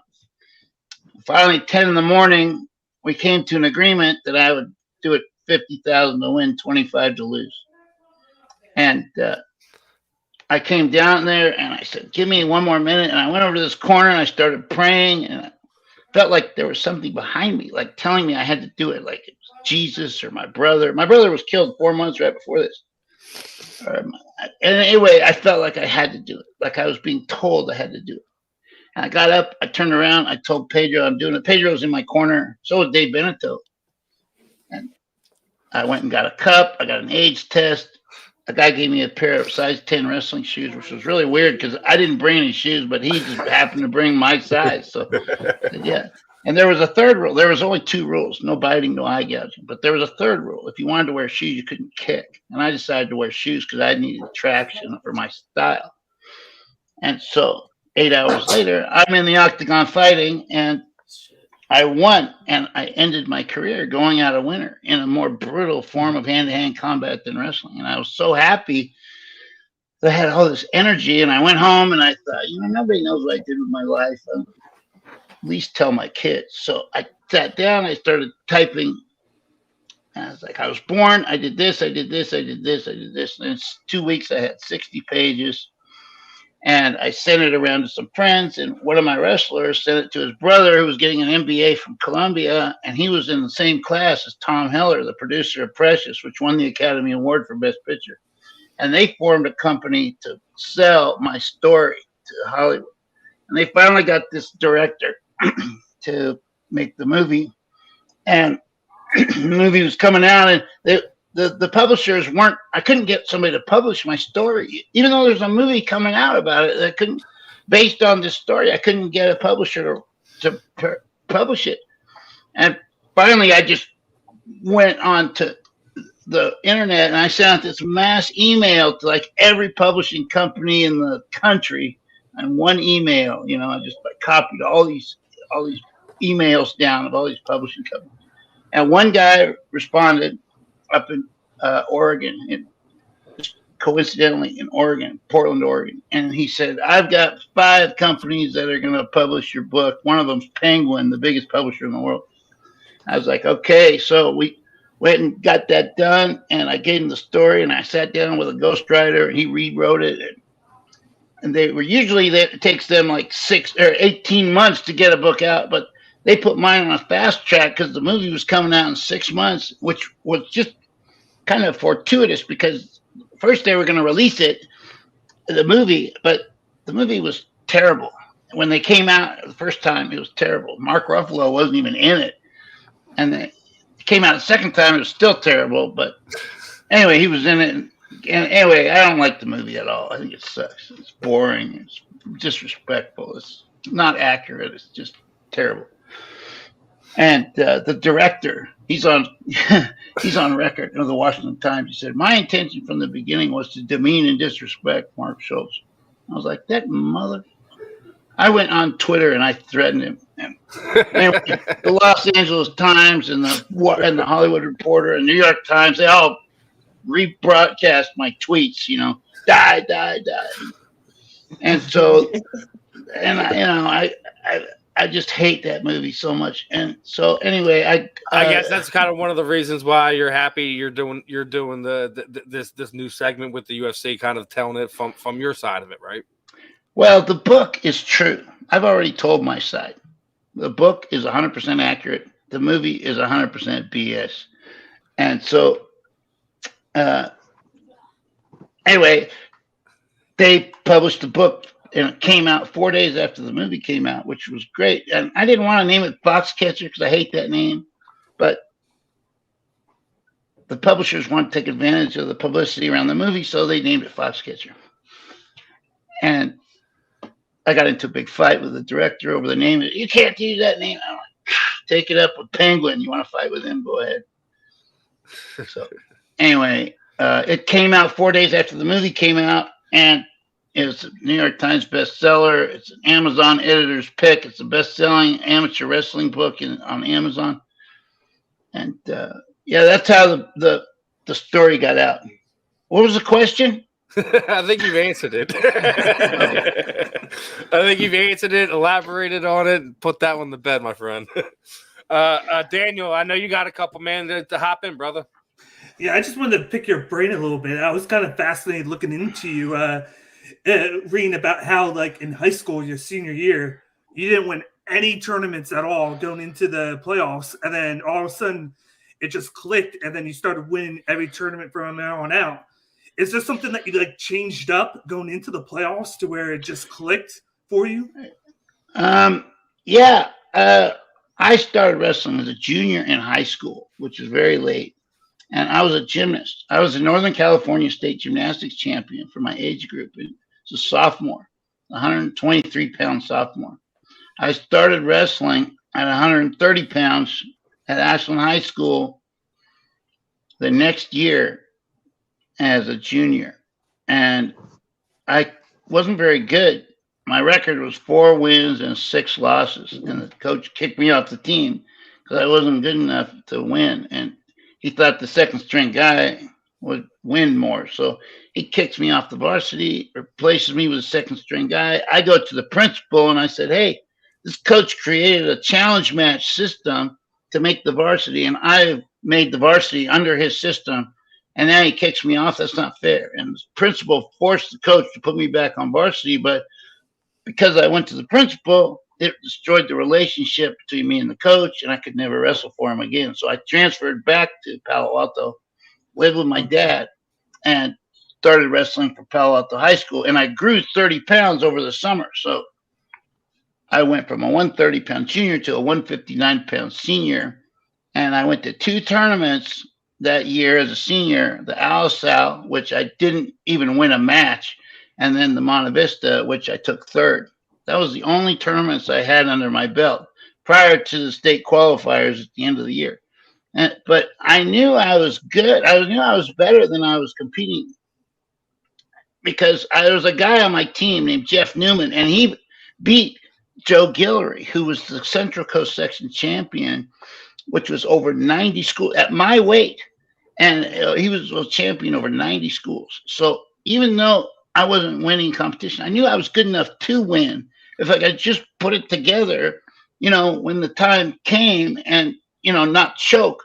And so at the end of the year, I won the league, which was over 9 schools, the region, which was over 20 schools, the Central Coast Section, which was over 90 schools. And I beat Joe Guillory, the defending Central Coast Section champion. And I was named the outstanding wrestler of the Central Coast Section. And then we went to state. In the first match at state, I win barely by 1 point. And the second match was against this guy who was ranked to win the state. His name was Tim Johnson from Hogan High School. And he was beating me with 1 second, with 10 seconds to go by 1 point. And I escaped to go into overtime. And then I caught him with a banana split in overtime, and I beat him 6-0. And then I got to the semifinals, and I used this move I called it a Bob McNeil side roll. Bob McNeil was a wrestler at Stanford. I caught him with a Bob McNeil side roll. I was losing 2-0. And second period, I caught him with a side roll and for 5 points. And I had him on his back the whole second period. He was so exhausted by the end of the second period, he couldn't even escape at the third period. I rode him out the whole third period. Now I'm in the finals against my 3rd undefeated guy. And he's a junior, and his name was Chris Bodine. I wrestled him in college. He went to Arizona State. And he took me down. I escaped. He took me down again right away. I escaped. And then I caught him with a Bob McNeil side roll second period. And now the score's 4-4. Third period, he's down. All he's got to do is escape, and he's a state champion. He stands up with about a minute left, and he stands up, and he breaks my lock, and he's just about escaped. And I reach down, and I grab his leg, and I'm hanging on for dear life. And I'm thinking, man, I don't know what to do. We were so exhausted. We were just kind of leaning into each other, just breathing, and but I trained so hard. I trained twice as much as everybody. I'd go to 2 practices a day, first my high school practice and then the college practice, Stanford. So I was in really great shape. So I recovered right slightly before him, and I did something I never did. And I thought, this could be my last match ever because nobody knows who I am. I came out of nowhere. My record's no good.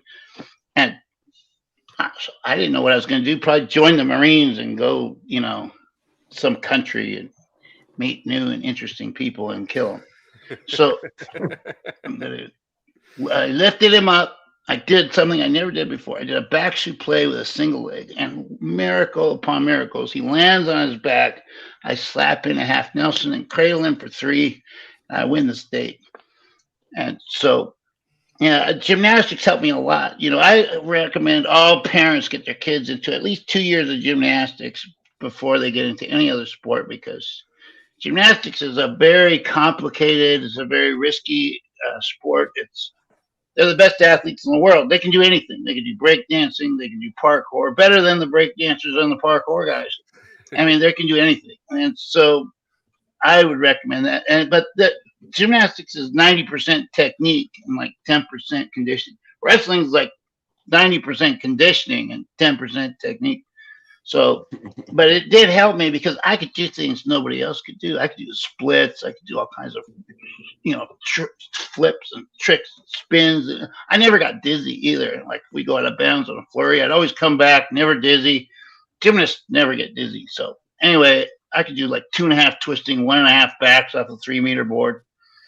So I knew I was a better athlete than anybody else in the state.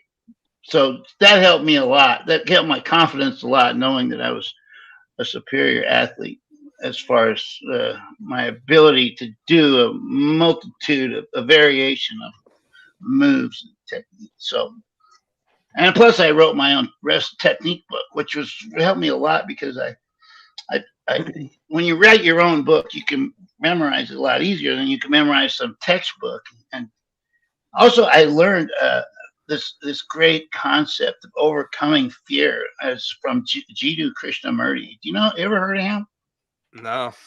Anyway, he's an Eastern Indian, I wouldn't say a teacher or a philosopher, but he's got this books that comes out with, and he taught me how to live in the present and watch my own mind and observe the world and observe my mind for what it is, not what it should be. And if I feel fear, just don't run from it. Hold it tight and watch it like a hawk and just try to learn about it and look at it for what it is and see if something happens. And you can change fear from that paralyzing type of fear to the fear that animals feel, when they're in a forest fire and they've got to run out and they get all this adrenaline and they just get all this energy. And so you can transform that into kind of like a superpower.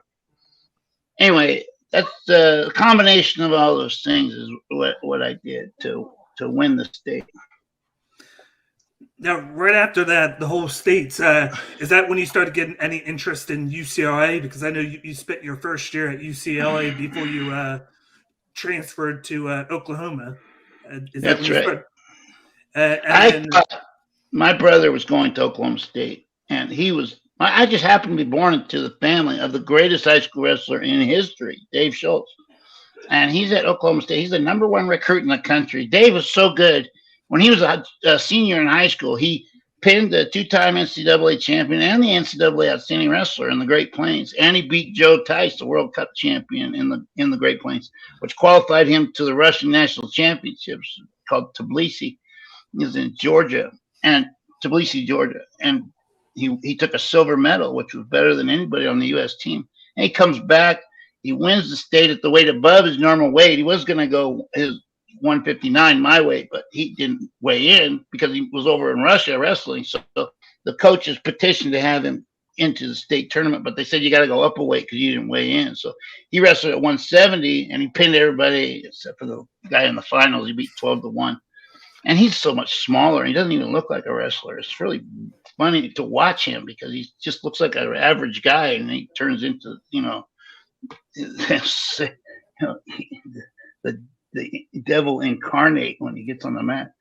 And then he goes to the National Open Greco-Roman Championships. He wins that, and he wins and he gets the most falls in the least amount of time, all while he's still in high school. So he's the #1 recruit in the nation. Oklahoma State offers him a full ride. He goes to Oklahoma State. His record is 30-3. He takes third in the NCAAs. He's voted freshman of the year in the entire nation. And then he comes back from UCLA, and I miraculously won the state. And he asked me, "You want to go work out?" And I'd be like, "Nah, I don't feel like it." And he'd be like, "You pussy." And I'd be like, "Okay, we're going to go and we're going to die." So I go, "Listen, you're going to die today." And so we'd go work out, and he would just kill me like 50-0. And I'm like, and this happened every day, all summer long. You want to work out? No, you pussy. Let's go. You're going to die. And then he'd kill me. And then it was every single day. I didn't get 1 point all summer long. And finally I thought, you know what? If I can't score any points, maybe I can just keep him from scoring points. Data figured this out in Star Trek 10 years later, but I figured it out first. If you just try to stop your opponent from scoring and not worry about scoring yourself, you never open yourself up. You never get out of position. I mean, if you took two robots and you program them to wrestle perfect matches, they just sit there and do nothing, because as soon as somebody moved, they'd be out of position. So anyway, I started defending myself from my brother, and every time he tried something, I'd break his lock, I'd back up. I just became this amazing staller. And instead of getting killed 50-0, I was only getting beat like 2 or 3-0, and that really helped, because I thought, man, if I can stop my brother from scoring on me, I can stop anybody in the world, because he's the best in the world. So that really helped my confidence. And then, but I thought, if I go to Oklahoma State, they offered me a full ride. Dave was unhappy at Oklahoma State because they wanted him to keep cutting to 50, and he was too big for 50. But for the team, it would have made the team better. So they wanted him to stay at 50. He didn't like that. 17. So he decides he doesn't like it there. And so I thought they offered me a full ride to go to Oklahoma State, but they didn't care about me. They just wanted to keep Dave. They were like, let's get Mark and we'll keep Dave. he's worth 2 scholarships. So anyway, I said, you know what? If I go to Oklahoma State, these guys are like professional murderers. They're going to kill my confidence if I go there. And they're national champions. And my only other offer was UCLA. And I thought, okay, I'm going to go to UCLA.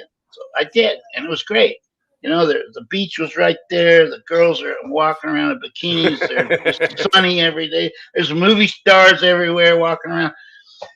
And I was like, look at this big, tall guy walking through campus on stilts. It was Wilt Chamberlain. Anyway, I finally, but the reason I chose UCLA was because I thought if I go to Oklahoma State, they're going to destroy my confidence. Like, you know, confidence is either built or destroyed every day. And so I thought if I go to Oklahoma State, they're just going to destroy my confidence. I have a chance to like learn how to defend myself or adequately or minimally adequate. Anyway, I took an intermediate step. You know that old saying, "What does not kill you makes you stronger"? That's bullshit. If you take a little kid and put him up against Mike Tyson and have him beat the shit out of him, the kid's not going to get stronger. He's going to go to the hospital. So I thought, if I go to Oklahoma State, this is going to happen to me. So I chose UCLA, and it was kind of an intermediate step.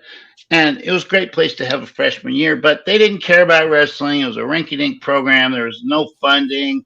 You know, there's no people showing up at the matches. And I thought, man, if we stay at UCLA and try to win a national title, it's going to be a miracle. Let's go somewhere where instead of it being a miracle, they expect it. So me and Dave both made the junior world team. We met Jim Humphrey, the assistant coach at Oklahoma. We thought, let's go there. Jim's a funny guy. He's really fun to be around. He's a great coach. Really, he's world silver medalist, and he'll help us a lot. So we signed with Oklahoma, and and then I won 3 NCAA titles. But when I walked into the Oklahoma wrestling room, it was really scary because the guy that I was going to have to beat to make the team, his name was Israel Shepherd, and this dude is a badass. He's a black dude. He cornrows his hair. He drives those cornrows into your face and rubs all the skin off. It's like you ever feel a black guy's cornrowed hair? It's like steel wool. And he's scraping my skin off. I take a shower afterwards. It would sting like crazy. And one day I had these Cliff Keen headgear, and there's like this metal ring around this padded ear guard. And so one day the padding wore away from my headgear, and he went to headbutt me, and I turned and cut him with the metal, and I was like, I think I just found the answer to Israel's cornrows. So I took a file and I sharpened it up to a razor's edge and just cut him to ribbons. No, I didn't do that. But anyway, Coach Abel was really Stan Abel was the coach, and he was really stuck with. He had a problem. His problem was he had these 3 wrestlers, but he only had 2 weight classes. He was like, how are we going to do this? So the first year he redshirted me and Dave, and Israel wrestled at 158. Next year he redshirted Israel. Dave wrestled at 58. I went up to 167. And then the next year I went up to 177. Dave went up to 167, and Israel wrestled at 58. So our team was a lot better by me going up, to 67 and then 77.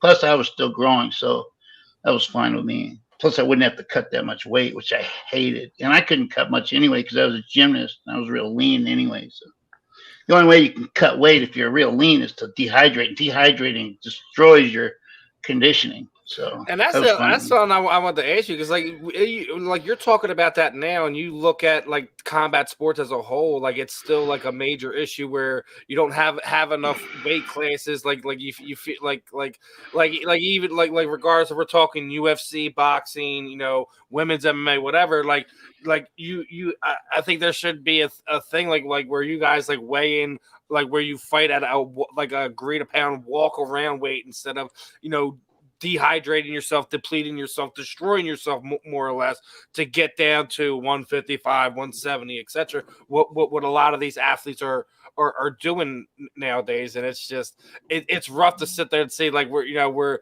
combat sports have been around all this time and we still haven't found a popular formula for that. Was there a question in there? Is there anything you think of on the outside that you could change to help put some like rightness in the madness that is weight cutting, you know? Yeah, after my coach at UCLA, his name was Dave Auble. He was great. He was a 2-time NCAA champion. He was 4th in the Olympics. He was an outstanding wrestler in the NCAAs. And back then, when he was competing, they just cut their balls off to make weight. I mean, they'd go from like 150 to like 130, you know. I was just like, I'm a gymnast. I couldn't, but he thought it would give me an advantage to do the same thing as he did, cut my balls off and go 150. I'm a 158 pounder, and he wants me to go 150. So I tried cutting down to 150, and it dehydrated me so bad that I lost 4 matches on one road trip. That was just, I had no energy. I just couldn't do it. And when I got back, I changed psychologically, and I said, I'm never letting anybody decide what weight I'm going again in the future, because you have to become your own best coach eventually. Everybody goes through the process of reaching a certain level, and then they become their own best coach. And so that's what I did. And I never went down. What I would do is I train really hard, and whatever weight I was at, I would just cut to whatever was right below me, and that was the way that I would go. So yeah, I just couldn't. I couldn't cut that much, and I don't believe in cutting weight. Wrestling's so hard anyway. I mean, it's like you're pushing yourself to suffocation like 4 times a day. Mm-hmm. So if you're gonna cut weight on top of that, it's gonna burn you out pretty quick. You're gonna lose your motivation pretty quick. So I just decided weight cutting wasn't for me. So is that why you moved up in weight class rather than move down? Because it's probably a lot easier to put on weight than it is to cut the weight? Yeah, it's a lot easier. And plus, I was still growing. So as long as I kept, the body mass, proportions, equal, I mean, I had as much muscle as I always had, even though. So like I went 58 my freshman year, then I went 67 my sophomore year, then I went 77 my junior year. It's weird because I spanned 3 weight classes during my career. And there's the guy that beat my brother, Mark Chiarella. He spanned 3 weight classes. He was the outstanding wrestler in the NCAAs. And he spanned 3 weight classes too. And his first name is Mark. He was a 3-time NCAA champion like me. He won the outstanding wrestler as a junior like me. He's got a firstborn son named Mark like me. His last name has C-H-U and L in it like I do in the same order. His first name's Mark. My first name's Mark. It's weird. It's crazy. Did you feel like the way it worked out where you had the red shirt year right away, did you think that was an extra advantage to you to kind of learn that Oklahoma system? And then because you were moving up anyway, it gave you like an extra year to put weight on, learn how they wrestle down there, and then get acclimated a little bit longer than the usual wrestler coming in, only have a couple months to get ready? Wait, what was the question? Oh, I said with you being able to redshirt right away, because you said you redshirt the first year, the other guy redshirt the next year, then your brother redshirted. Did you feel like Yeah. you doing it right away was a benefit to you? Since you were redshirting helped me. Yeah, redshirting helped me a lot, and I'll tell you why. Because this guy, Israel Shepherd, the guy that I was supposed to beat to make the team at 58, which I thought was going to happen like the next year. You know, we had to wrestle each other in the wrestling room every day, and the difference between us was he had to cut weight and he had to compete under pressure, which is an incredible amount of stress to put on somebody. And so I kind of used that to get an advantage over him to try to build my confidence and destroy his. And so every day we'd wrestle. Like me and Dave would get in a 3-man round robin with Israel, and we'd go as hard as we could against him. And then Dave would go as hard as he could against him. And then we go against each other. We're like, okay, take me down to the high crouch, make it look good. And we're saving our energy for Israel. So we got an advantage over him. And it helped build my confidence that way. But eventually, we never wrestled each other because Stan Abel moved us around. And Israel and I became great friends. You know, you can be friends with guys that aren't in your weight class, but not guys that are in your weight class. I guess Daniel, right before we get ready to wrap things up with Mark, one more. I'll throw in one more, and then we'll send him on to enjoy the rest of his evening.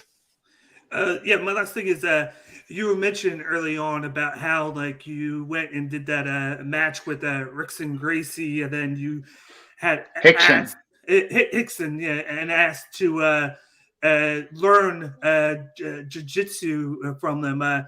What sparked the interest after that match? Was there anything in particular? Was there something about him that just enamored you to want to learn that from him? Or was it just something that you were like, let me just see how this goes? Because it's something. This is a really common question I get. You know, how did you get into this? Well, I was sitting in my house one day, and I get a phone call, and this guy says, "Hey, Mark, is this you, Mark Schultz, Olympic champion?" I go, "Yeah." He goes, "The best jiu-jitsu fighter in the world is in town. Do you want to fight him?" And I said, "What are the rules?" And he goes, "There are no rules." He's trying to intimidate me. I was like, "Okay, I'll fight him."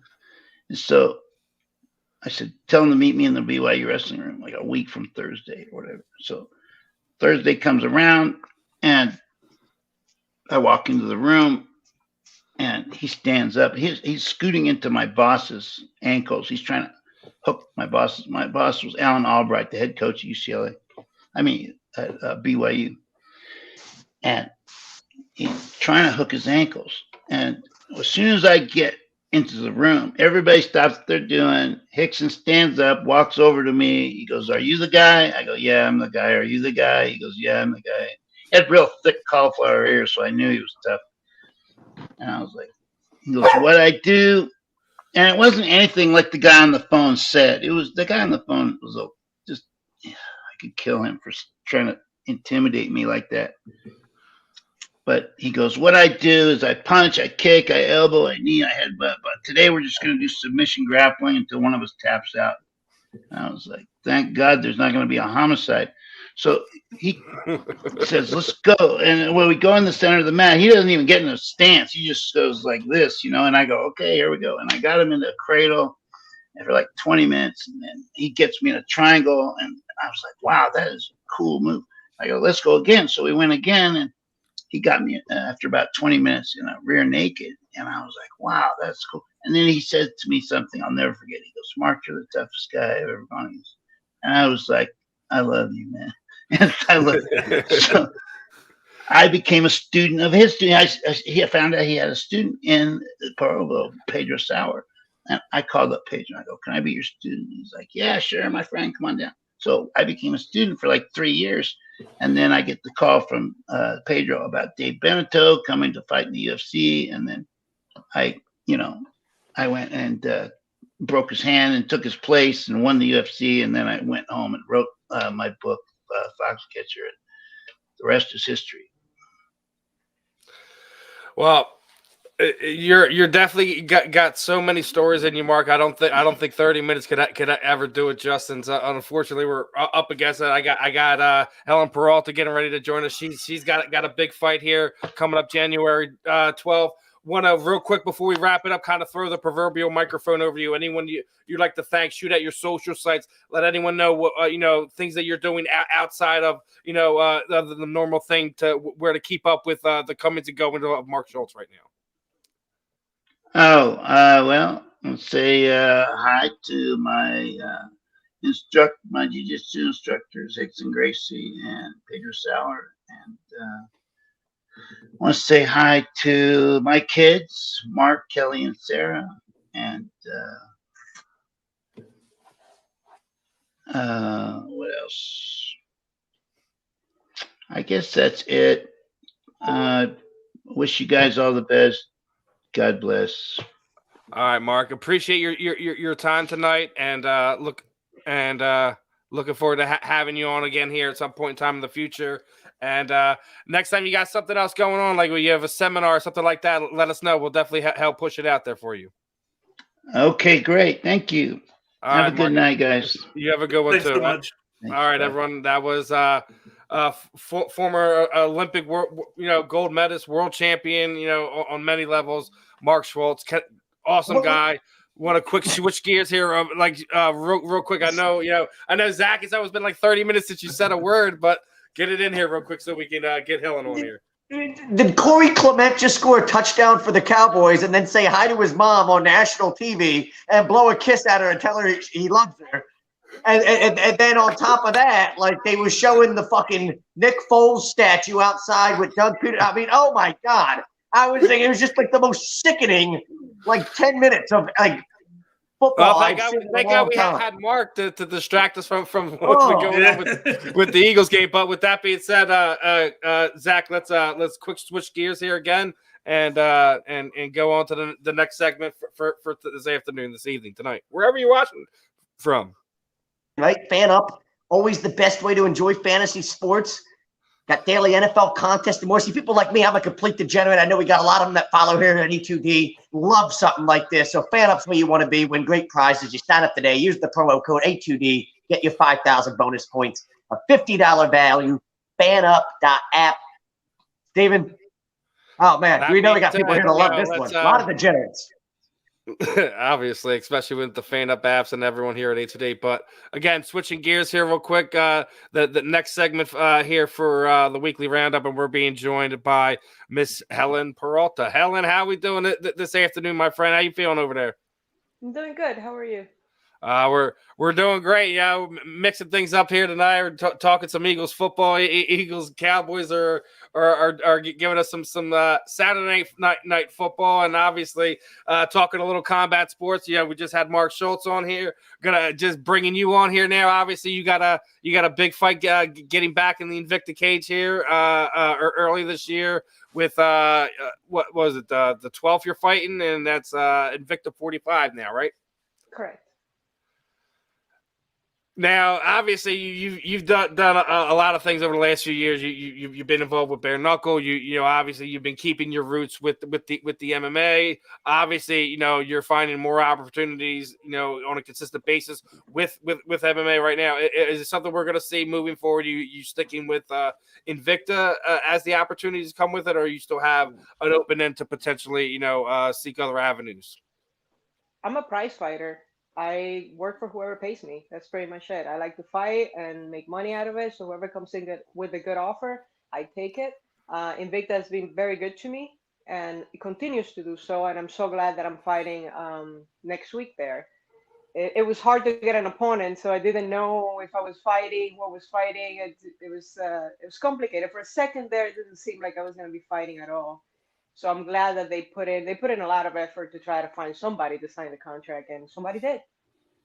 There you go. At least you get the late holiday present. You get to punch somebody in the face, right? Yeah. Right. Now, obviously, they big things are going on over there. Shannon, we had Shannon on, about a month or so ago. Was trying to talk her into making sure we get an Invicta date here in Philadelphia at some point in time next year. I'm hoping. praying. I'll continue to lead the Badger. Fuck Philadelphia. Fuck the athletic commission there too. I love Philadelphia, but fuck the athletic commission. If Invicta brings a show to Philadelphia, I'm not gonna fight that night. Fuck them. Shit. All right, the athletic commission there fucking sucks. You're not the first person that said this about me about the Philadelphia athletic, the PA athletic commission. Period. That's for them. This right here is for them. I'm usually very respectful. Fuck them. What happened? Like, listen, I've heard. Just fuck them. That's what happened. Oh damn! It's that. Well, I've done struck a nerve early in the interview today.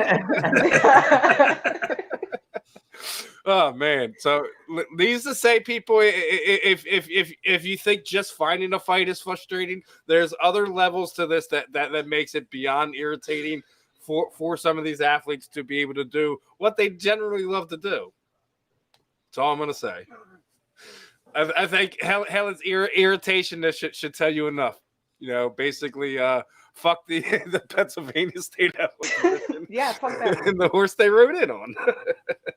That being said, obviously, this fight's not in Pennsylvania. Obviously, what are you looking forward to this one? Obviously, you were in there. I think it was right at the end of summer. You had your last one with Invicta. I think you're getting ready to put another one together here. What's kind of the plan for this one? Are we hoping to get back in early? Another fight in like May, April, March.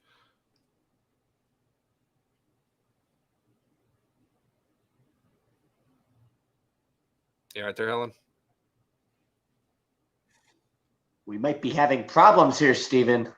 See, you're not the only one, Zach. It's not me, finally. Finally, it's somebody else. Look, Dak is kind of trying to go break Aikman's record right now. Before the half, they're not wasting any time. Touchdown, and he got it. There it is. Look. All right, let me see. The route is on. Room that one. Let's bring that one back on. Is that one better, Helen? Yeah, sorry, I lost the signal or something. It's all right. Listen, I was that was the Pennsylvania Athletic Commission. Oh man, that's gonna be the soundbite of the night. Fuck the Pennsylvania Athletic Commission. Just like you, as you're adamant about that, we're adamant it's fuck the Cowboys. So, and we're having to sit here watch Dak Prescott chew up our backups tonight. Yeah. You follow any football? You got a team you root for, Alan? No, I'm actually don't follow many of the other sports. Like I'm only into combat sports. Now, you any of the upcoming fights intriguing you? Any matchups you're looking forward to this year, just in combat sports in general? This year, I don't know. I want to see who's going to take that title from Usman if he gets complacent. I mean, the guy seems like he's got a good head on his shoulder. It looks like he's not letting the fame get to his head. But at some point, you start making so much money. I know you anti-Philadelphia right now. I'm gonna plug my boy because you mentioned that 170-pound weight class. I said it years ago when I watched this kid in the room. He's an amazing. He's got a gas tank. He has grappling. He's got everything. I think Sean Brady will be the guy that dethrones Mr. Usman at some point in time over the next few years. If he falters between here and there, I still think he gets a chance and captures it within the next few years. He's that good. That's just my opinion. That's gonna be interesting to see. I'm also intrigued by Cowboy and Patty the Patty. Apparently, that's happening. So I'm kind of intrigued to see what happens there because I know the UFC wants to, Cowboy is on his way out, Patty is on his way up. They're trying to use Cowboy as a stepping stone, but I wouldn't be surprised. I agree. I wouldn't be surprised to see Donald not lay down on this one of his last hurrahs, I guess. You never know with him. Every time you think he's done, he just like I'll take another. Here's one kick. I got to ask you, Helen, obviously Jake Paul has been the name of 2021, right? He's been making some noise here in 2022. He's trying to, make this lobby that he's this legitimate prize fighter or whatever. What are your thoughts on this guy? You think is this guy legit? Do you think he's phony or just he's just another fad? I think it's legit. It's a young kid. Listen, I made my professional debut in Invicta. I had 18 months of training, most of it off YouTube. Okay, because I didn't have the resources he had. He's been training for a few years now. He had everything at his hands. He can use anything, everything at his disposal, especially recovery. He can take care of his body. He has money. He has all the time in the world to do this. Why not? I can see him doing MMA if he really wanted to in a year and being good at it. We'll see. I mean, I think more along the lines is I think a lot of us older combat sports fans like, oh well, he didn't take the journey a lot of the athletes had to get that fame, get that stardom. At this point in time, like remember the time when how you get it? Does it matter how you get it? But remember the time when we used to send letters? Now we send text message. I don't want anybody hating at me because I didn't wait for the letter to make it to the other side of the world. I sent WhatsApp to someone in fucking India and it was there in 2 seconds. I don't have to wait for the boats and the horses to get the letter there. I mean, unfortunately for people like myself, I don't get mad at him. I'm just like, man, I wish I could do that. And that's why I don't understand the hate. Instead, try to learn how to do it yourself. Hey, listen, everyone's going to find reasons to dislike the guy. I mean, I didn't like the fact this last one, he came up with his own belt. I'm like, wait, what you're crowning yourself a champion? Like, regardless if you won or lost a fight, like it wasn't, it's not like it's a legitimate thing. Like, you're just giving yourself a belt to give yourself a belt. I don't think he said it was legitimate. And that's the thing. You guys are putting words in this kid's mouth. Everything, he can take a shit and you guys make it famous. Fair. I'll say that. That's fair. That's fair. He didn't say it was legitimate, but still, like, in the grand scheme of how you're promoting it, it kind of looks like you are. But I'll say that is fair. He is calling himself a champion. I mean, you don't walk around with a belt just because you're like, oh, I'm the nobody. Like, he's definitely crowning himself in some way. No, he's pushing some button. He's trying to do what he's doing right now, getting himself in every conversation. Like, this is supposed to be about Helen Peralta. Where the fuck did Gate Paul come from? That's what he's doing, and he's doing it well. And he's doing it well. Yeah, that's right. She's not wrong. Steven, you're in trouble. Yeah, I know. Come up with better questions next time, Steven. I'm kidding. They prevent me from any more trouble right now. Let's switch it over to Daniel. I know he's got a few questions to hop in here with. Don't be afraid, homie. I'm just kidding. Oh, I know. I still love you. Unlike Steven, I'm going to try and get on your good side. Nowadays, with the social media, we got everybody trying to connect with their fans so they can get a little bit of the inside track of the fighters and how they learn, train, and prepare for fights. Is that kind of why, like, on IG, you kind of use that platform to, like, post a lot of your training regimens? So you do those, like, 30 to 2-minute videos of you just training day in and day out. Is that why you do a little bit of that so everybody that follows you can kind of see your progression as a fighter? That, and because I have very small titties. You see, for female fighters, they promote themselves mostly about, that's pretty much what it's about. They just take naked pictures of themselves next to a heavy bag, and that brings a lot of traction to the web page.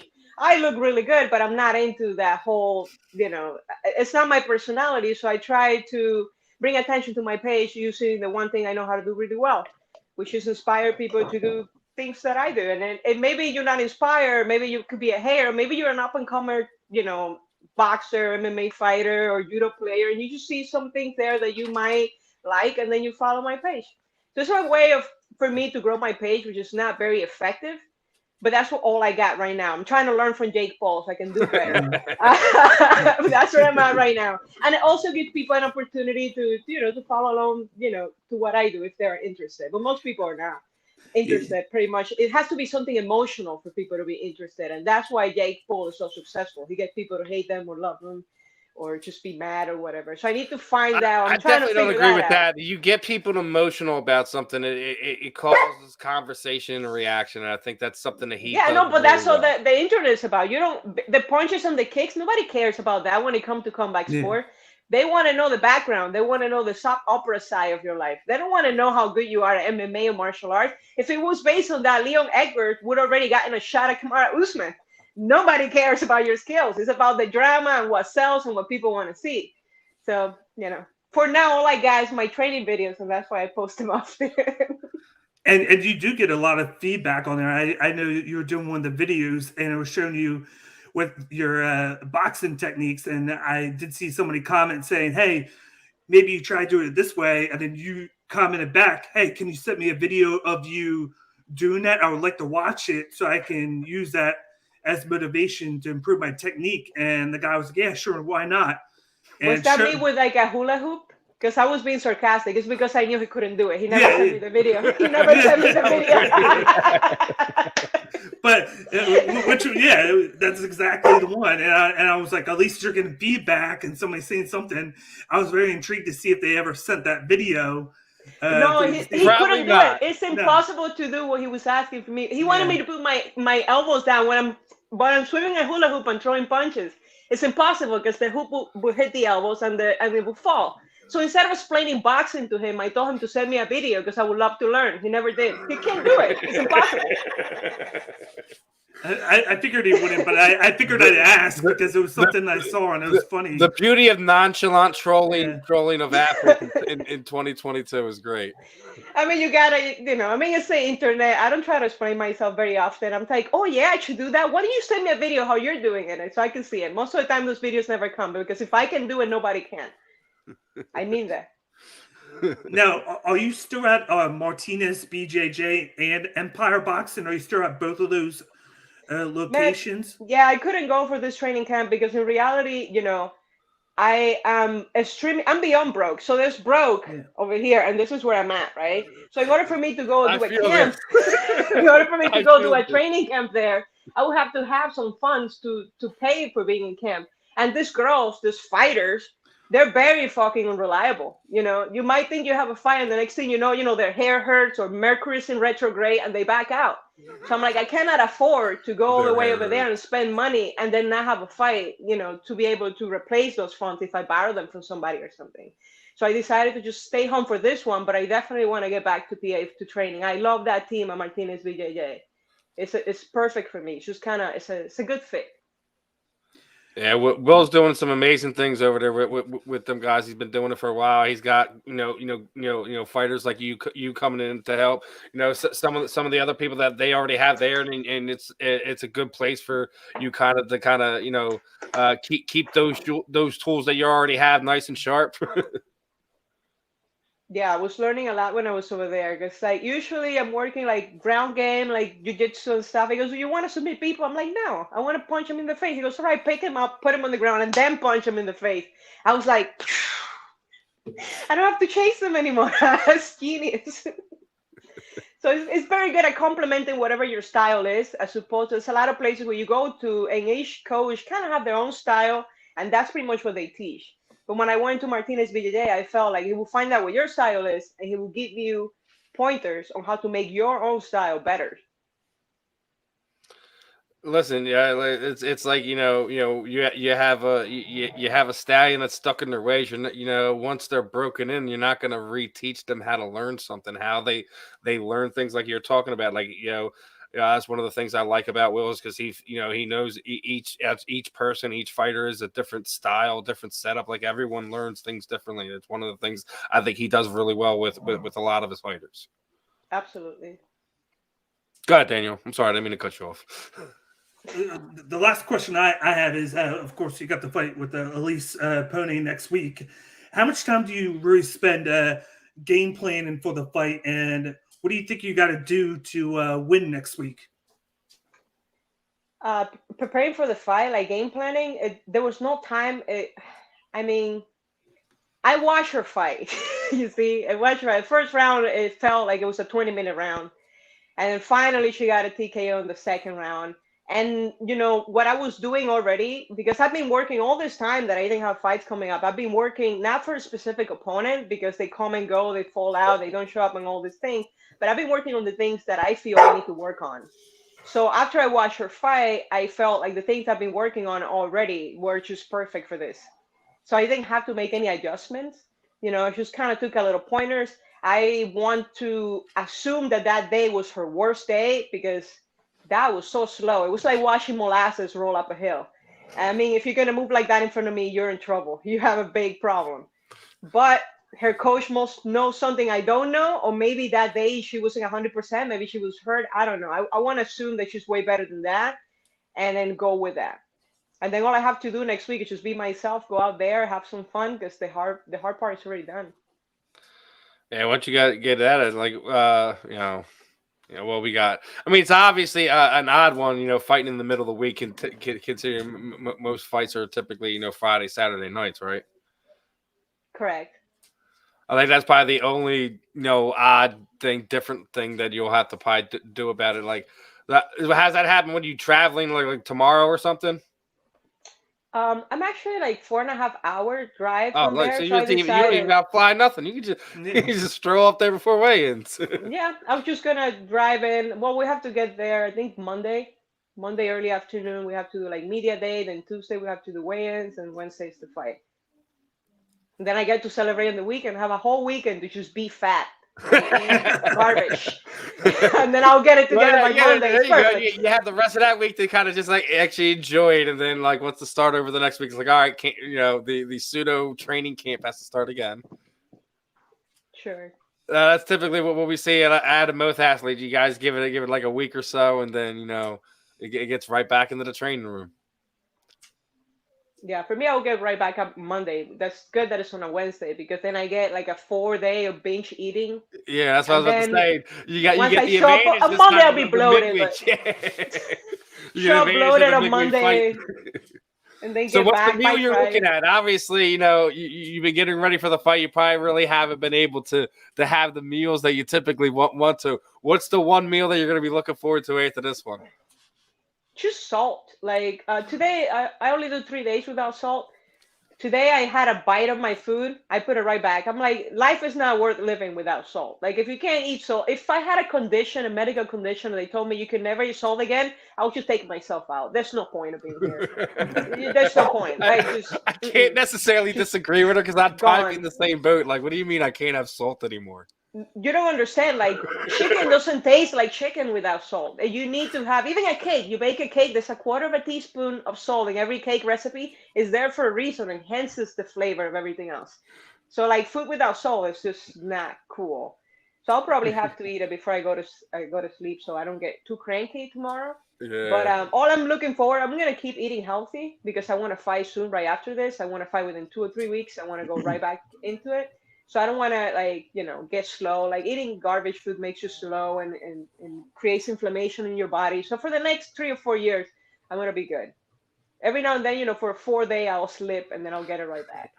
Yeah, I get it. Like I said, I definitely don't blame you there for that one. But as we get ready to wrap this thing up, and we typically do every 15-20 minutes on these segments. What I typically do is throw the proverbial microphone over you. Anyone like to thank sponsors, teammates, all your social sites, anything you're doing outside of the combat sports world, anything like that. The floor is yours, Helen. Well, I would like to thank my sponsors and anybody and everybody that's been supporting my career so far. Not only like current sponsor, also sponsors from the beginning. I mean, anyone who had anything to do for where I am right now, positively, of course. I want to thank them, and even people who are not involved with the sponsorship or social media, but just regular folks that see me and they say, you know what, I want you to win, and send me that good energy. Thank you too, because I do feel it. I feel like there's an immense amount of positive energy behind me right now, and I'm ready to get 2022. Is it 20? Yeah, 2022 started. I've been messing this up, dude. Zach got me earlier the other day. It was like, dude, you said 2020, right? Man, the whole thing has been just like one very long night. Like, I hear you. From 2020 to tomorrow. It's gonna take me like 2 or 3 more weeks before I realize we're in 2022. But anybody had anything to do with my success, I want to thank you. Anybody who supports me in my career, you know who you are. You also know who you are not, so I don't have to mention names. And that's pretty much it. Just follow me on social media and get ready to see some good fights. Absolutely. Definitely make sure you guys are tuned in to Invicta FC 45, January 12th. Helen's going to be putting on a show for everyone. They got a whole slew full more of amazing athletes that are going to be competing that night. Helen, as always, best of skill for you January 12th. Hopefully you get out of there unscathed and get back in there ASAP. We can see another scrap. As always, keep doing your thing. I can't wait for the next one. Try to reach back out again and get you back on here so we can talk some more fights. Sounds good. Thank you. All right, everyone. That was Helen Peralta. She's going to be competing this coming week. Actually saying she's going to enjoy the 4-fight weekend because that almost never happens to combat sports fighters. They typically get a day or two. Usually there's like a Thursday fight for the and then a Friday, but never a Wednesday. Yeah. But we got her off there. Halftime is over. Eagles are down 30-17. Kind of where we thought this game was going. You would hope the defense would have been a little bit better than this, but we honestly should have seen this coming. Yeah. I thought it would be a little bit closer. I said Troy Aikman as if Tony Romo didn't play quarterback for Dallas and set a bunch of records at one point. But Prescott was he now tied Romo the touchdown record for a single season. So they're definitely going to let Prescott go break that record now at this point. Yeah, all he needs one is in the second half here. Yep. And especially the way they're watch him snap his ankle in two before that ever happens. Like Mike's worst nightmare. Why didn't you just say that when we had Crum on just to hear him wail about it? You're like Mike's worst nightmare. It was his worst nightmare. You heard him. Just get that girl, please. Get him off the field. Like, nope, he's going there. And he needs a touchdown to break Tony Romo's record. And he's making a throw from the 15, and he gets sandwiched between two Eagles and snaps the other leg in two. And then he got CeeDee Lamb at kick return. Why is CeeDee Lamb at kick return? Get him out. Oh, love Mike, but yeah, you kind of set yourself up for that one. Had to give his parting crumb shot before we let him go. There it is. Hit him. Tackle him. Break his other leg. That was a weird one, too. And they stop him, though. Stop him. Get him off the field. There you go. All I know, Steven, is I got to work at 8 o'clock in the morning because unlike you degenerates, I've actually got a real job. Unless you're not as much of a degenerate as Steven. How do you know Daniel doesn't have a job? Why are you assuming? That's what I do around here. I insinuate. I'm that asshole. Yeah, he is that asshole. The asshole we love too, but if Ryan Carey, somebody's got to be that guy. Out of that play, Jesus Christ, that guy can't even sniff for freaking quarterback pressure. Anyways, it was definitely a fun one tonight. Mark Schultz, Helen Peralta. We got Helen dropping some F-bombs. She's got no love for the Pennsylvania State Athletic Commission. Or you? Mark was awesome. Definitely love that. Like I said, have to get him on one of these segments. We can get him on for more than 30 minutes because he's got some stories in that man. You just got to think about stories for days. Definitely has a lot of them. Make sure you're asking him a question. Don't just ramble at him because there was a question there. He just didn't. Was there a question in there, Steven? I don't know. Was there? Jesus, Steven. There was. Form your questions better. I don't know. The hell? I don't know, man. Everybody was yelling at you tonight. Daniel did ask him. Everybody was yelling at you. You're pissing everybody off. Helen, you're pissing Helen off. You're pissing Mark Schultz off. You're pissing everybody off with your questions. The lack thereof. Yeah, man. Well, there's 2 hours into it. Obviously, Mr. Burr's got some other engagements he needs to deal with. This was another fun episode of the Weekly Roundup this week. Guys, I'm sure the fan will be on with some post-game reactions. Other than that, we'll be back next week. We already got some more guests lined up. We got some more hijinks and fun stuff for you. Other than that, hijinks. Did he not just go through this last 2 hours and there was not hijinks there? Shenanigans, maybe hijinks. That sounds like too magical and special for us. All right, fam. This is another fun one. I'm Steve. He's Zach. That's Daniel. We'll be back next week. Make sure you guys are locked in for all our programs.